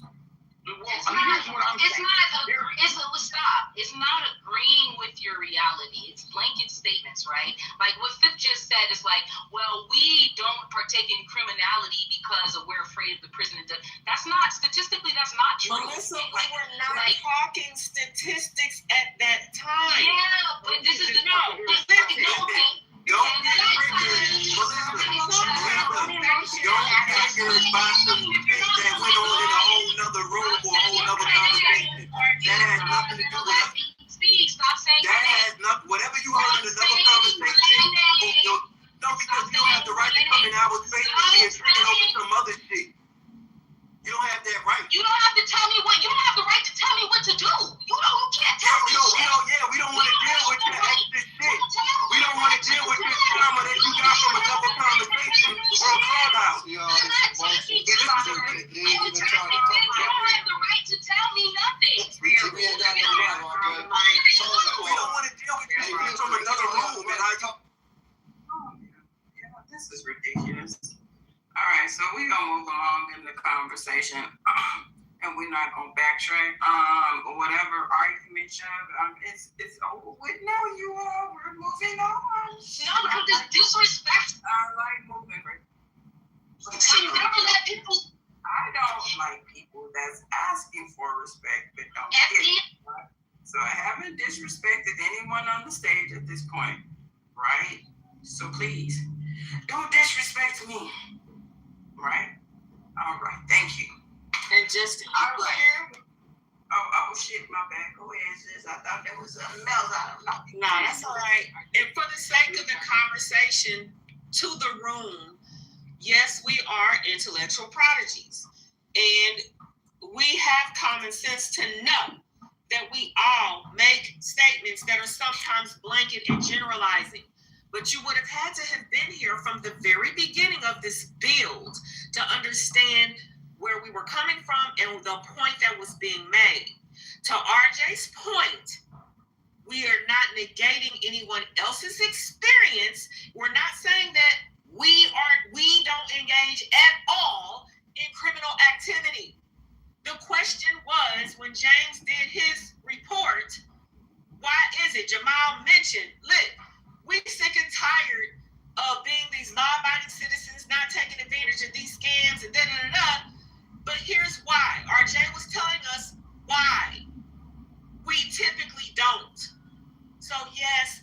generalizing, but we weren't using statistical data. At this time, we're talking about our experience. I just want to say one thing, and that's this. I'm not telling people to go out and buy kilos of dope or break laws. That's not what I'm saying. Clean that up, Totem Pole. Clean that up. Can I please just speak? What I'm saying is we have to understand the limits of the law, and we have people who know the law. Crystal knows the law. Fifth knows the law. There's women in your community who understand the law. There's men in your community who understand the law. We need to be approaching this from a loophole format, because that's what they're doing. They're looking for loopholes. Nobody's trying to break laws where they spend 20 and 30 years in prison, because they will put your black ass in prison, and we know that. But what we need to be doing is riding right on the edge. Right on the edge. It's a razor thin edge. And that's where we need to be moving. And where we need to be moving with that is through AI. Like I said, it's not illegal to start another LLC. That's not illegal. It's not illegal to run up your business credit until it ain't no more good and start another business. That's not illegal. It's not illegal to run your credit up, giving it to your friend to run up their credit. That's not illegal. It's not illegal for us to work together and put a plan together through AI and follow it step by step together. It's not illegal for us to work as a community. That's not illegal. You know, one of the things that the Somalians were doing that was so cold about what they were doing, they had their women on welfare while their husbands are still there. We do that all the time. Their husbands is coming home every night. They got a community structure where they taking one woman is receiving all the money from taking care of these kids. And it might only be 10 kids or 15 kids. And then they routing this shit through somebody who's in the office that's working in the government. And they're working together. It's nothing wrong with working with each other. One of our biggest problems, the Mexicans do it all the time. If I get into a job, if I go into a warehouse job and I am the one at the top and I set the pay scale, right? I'm making sure all my people get in. That's not illegal. It's not illegal to have the whole neighborhood working at one place because Jamal is in here, everybody's in. That's not illegal. You understand? They do this shit all the time. It's not illegal for Little Feather to be an apartment manager at brand new apartments. And for Little Feather to put every one of us in one of them that needs one, or our daughter, or our son, that's not illegal. Some of this shit isn't illegal. You ride the edge. We need to be thinking of us. And as long as we're arguing about bullshit, we can't move together. It's not illegal to do some of the shit that they're doing. Like I said, run it up. If your credit is good, run it up. Somebody needs to be buying some trucks. You mean to tell me you walking around here with an 800 credit score and you ain't found one nigga with a CDL license to put him in a truck that can make $40,000 a month? That's not illegal.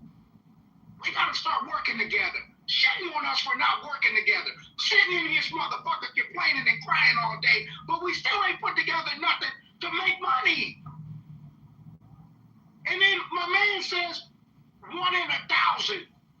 The brother Eugene said 1 in 1,000 might have the hustle to do it. That's crazy. It's not illegal for us to get money together. I land.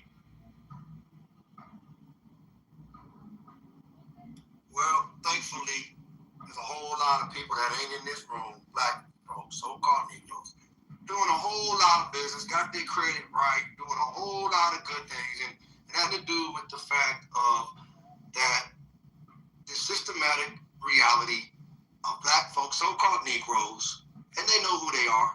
And those that know they're not from that know who they are. And again, the pushback really goes back to this idea, RJ, that was being floated earlier. I'm gonna leave the name out of it for now, so we can just focus on the idea about it's all been the same struggle. We all have had the same struggle as those that have been here for a generation or two, or 2001 or 85, or it's the same exact struggle. It's all been the same. But yeah, we was saying, even though we weren't here in the 60s, we weren't here in the 50s, we weren't here in the 40s and 1930s. We don't have no lineage that was here in 1918, born here, but it was all the same struggle. And the disbursement of the money, y'all getting just as much as we getting. We're not getting no extra nothing. Y'all just start up businesses like that we do, and it's the same treatment. This is where the pushback came from, and there'll always be a pushback. Today, tomorrow, whoever gets thrown off the stage or not, you're going to bump into it. And there will be a time when these so-called Negroes will go to Congress, and they will have their own, beyond a shadow of a doubt. It's already in place. The foundation is already solid. History won't change. Who gets what the understanding is. And again, who is the salt of the earth? If America's great, it's for these so-called Negroes is why it is great. To give you some words they might not have taught you wherever you were in your lineage before you got here. What makes America great, if America ever has been great, if there's any greatness that comes from America, that empowers America, that makes America different than every other country on this planet Earth. Over this 250-year process, their birthday is coming up July 4th. Those that have been here, what makes this country unique and different and great and special is these so-called Negroes that have been in this fight, and I'll give some credit for sure to the natives that have been here. And those are two separate groups. And so the reality is, those so-called Negroes have yet to get some land, some territory, like my native family has gotten. So the biggest issue on this planet, believe it or not, is the lack of justice in North America for these so-called Negroes. The straight out hypocrisy to act like in the name of Jesus or anything else in a Judeo-Christian society, and all this talk about justice, and have the gall to go to other countries and try to regulate them. And in this country, as my minister said so beautifully, who was that white man he talked to? Y'all seen it. How do you to talk about there's a more wicked country on planet and asking a sarcastic question, and then Nigeria, I believe it was. Is there a more corrupt country? And my minister had the courage that one day all black folks, all the planet will come to realize and say, straight out like he said it, like a man with his shoulders back, nice and calmly, yeah, I'm living in one. Talking about the United States of America. And see, there's only a handful of people that will lead the charge on that, even as we move forward. And everybody else will benefit off of that. Because they're the only ones that can look up and tell the world it's like a virgin people. Name taking. Don't try to come over here talking about your culture was taken the same way. You lying. Don't say you lost your name. You lying. Don't say that you lost your language and it was taken from you. You lying. It's not the same, man. So quit trying to force that in with all your emotion and trying to make the shit be the same. It's not the same. So don't try to all of a sudden make it the same when you don't have that story like RJ was talking about. You don't know nothing about going to see your parents and all that stuff that RJ was talking about in this prison industrial complex and the money and the 13th Amendment. That's not your story. So don't act like it is. No different than nobody's going to your country trying to act like they've been through that shit. Your story in your country is what it is. But quit lying and quit trying to steal from God the facts and trying to shut it down and drive it down everybody's throat because you got a lot of emotion, a lot of young emotion. And you didn't live through that shit. 2001 is not the same as 1901. And it's sure in 1801 and 1981 and 1980 is definitely not the same as 1880. And don't even try that shit in 1890. So don't do that and try to get loud and try to silence those individuals that are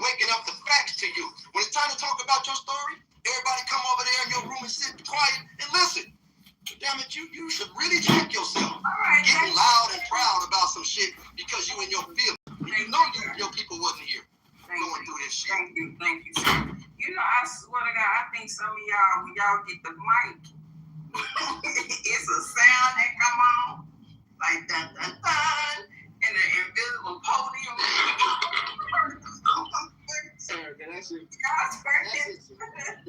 Pastor King, I don't know who the fuck y'all be yelling at, but God, y'all. But look though, he's speaking that thing. I definitely got a portable podium. Okay.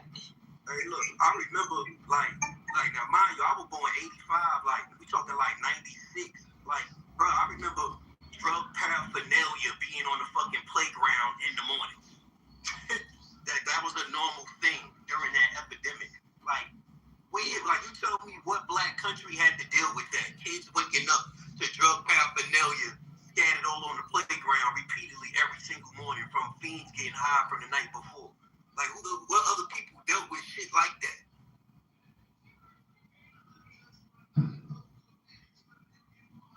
What's going on, bro? Yeah, if you can't relate, then like that ain't for you. This is for metro areas in America that had to deal with the crack epidemic and the children that was raised through it. That's what this is. This is Black history. The fuck is you talking about? Ain't this Black History Month? Can I get in off of We can't get into Black History Month. Goddamn, it's still February. And put me in the future. Constantly Yes, this Black American you had to history. go through what we had to go through. It's mental illness. You went through what you had to go through, but most of that is due to the American government putting drugs and guns into the community. Exactly. Like, Yeah. I mean, What country had government put drugs in the community? She finished talking right Like it's the constant comparison, right? Like what the CIA and FBI have done, that's not to say they haven't done it in other countries. It's just there's a larger black community in this westernized society. There's drugs being passed all over Latin America, right? We see it with these people are literally dying at the hands of cartel members. Exactly. Right now. So I mean, I'm not saying that like this idea that, the only people who went through drug epidemics are in one area, that's not necessarily true, right? And then when you're talking about trauma, like, yeah, okay, you went through crack, but also I don't like comparing one person's trauma. I've been through worse than you. It's one thing to acknowledge the things that have gone on in America, but to be mad that other people in other countries didn't have to go through that type of suffering when they had their own. No fucking shoes, no schools, no universities, no access to education, the violence against women, no, like, you know what I mean, dying at the hands of their own government, literally being killed and having to leave their country because they're being killed by their own army. Like, there's different types of oppression, and just because the crack era happened, just because slavery happened, these things can be acknowledged. But what I am addressing is the constant comparison. Well, immigrants didn't go through this, and immigrants and at the end of the day, even if you pull immigrants out of America, there's still going to be an agenda influenced by the elite and the European and the Jew against Black Americans. So I like you describing your pain and the things that have happened. There's no issue. The weirdness, and I feel like the psychological trauma is the constant comparison to other Blacks. Well, we went through this and you didn't have to go through that, and because there's a lot of things that I can say that other Black countries have gone through that Black Americans haven't had the luxury, they haven't had to go through that, right? Electricity problems. But Mel, so you created this weird constant. You created this conversation. You created the comparison. It's the weird constant comparison, and then when I get in the chat, right, and then I'm trying to address what's being compared to with immigrants, that's what I'm addressing, then the conversation goes back to, well, that's not what we're talking about. It's not an immigrant conversation. We're talking about slavery to prison. Okay, so then you go back and forth with the chat and bring that to the still, again, no self-control, right? Hey, sis, can I get in after her? Thank you. Sure. Yeah, that's where the Let me get in after stuff. Because the issue is one thing to address the issues that are going on, right? But then like the constant bringing up, well, in comparison to immigrants, when immigrants, to be honest with you, are not the cause of the slavery to prison pipeline. They're not the cause of the crack epidemic. They're not the cause. Like, I don't understand the constant bringing up. Are you articulately slow? Comparison. Apparently so. Definitely not. It's neither two of us who's slower. It's not me. Just let her land. Now, it's just confusing because I get what you're talking about, right? But then if you listen to how he's talking, it's well, we went through this and they didn't go through this. I mean, it's his specific type of rhetoric that I'm like, you're kind of doing it to yourself. You're bringing about comparison in just the way that you speak when you can acknowledge your own trauma. 3, 2, 1. Bye. What are we counting down to? He opened his room. That's nice. It's not Friday. Definitely frenemies. You guys are definitely. Well, how so? How so? I agree. I mean, You want? He asked me an honest question, right? You didn't tell me it was an honest question. I just walked in. And would you rather have him thinking? Would you rather have him thinking that you're running this room for free, or that you're running it for money? Which gets him more mad? I think for free would put him more mad. No, money, because he's not making money. No, for free. That free might melt his heart. Because you never know, you might change his position. No.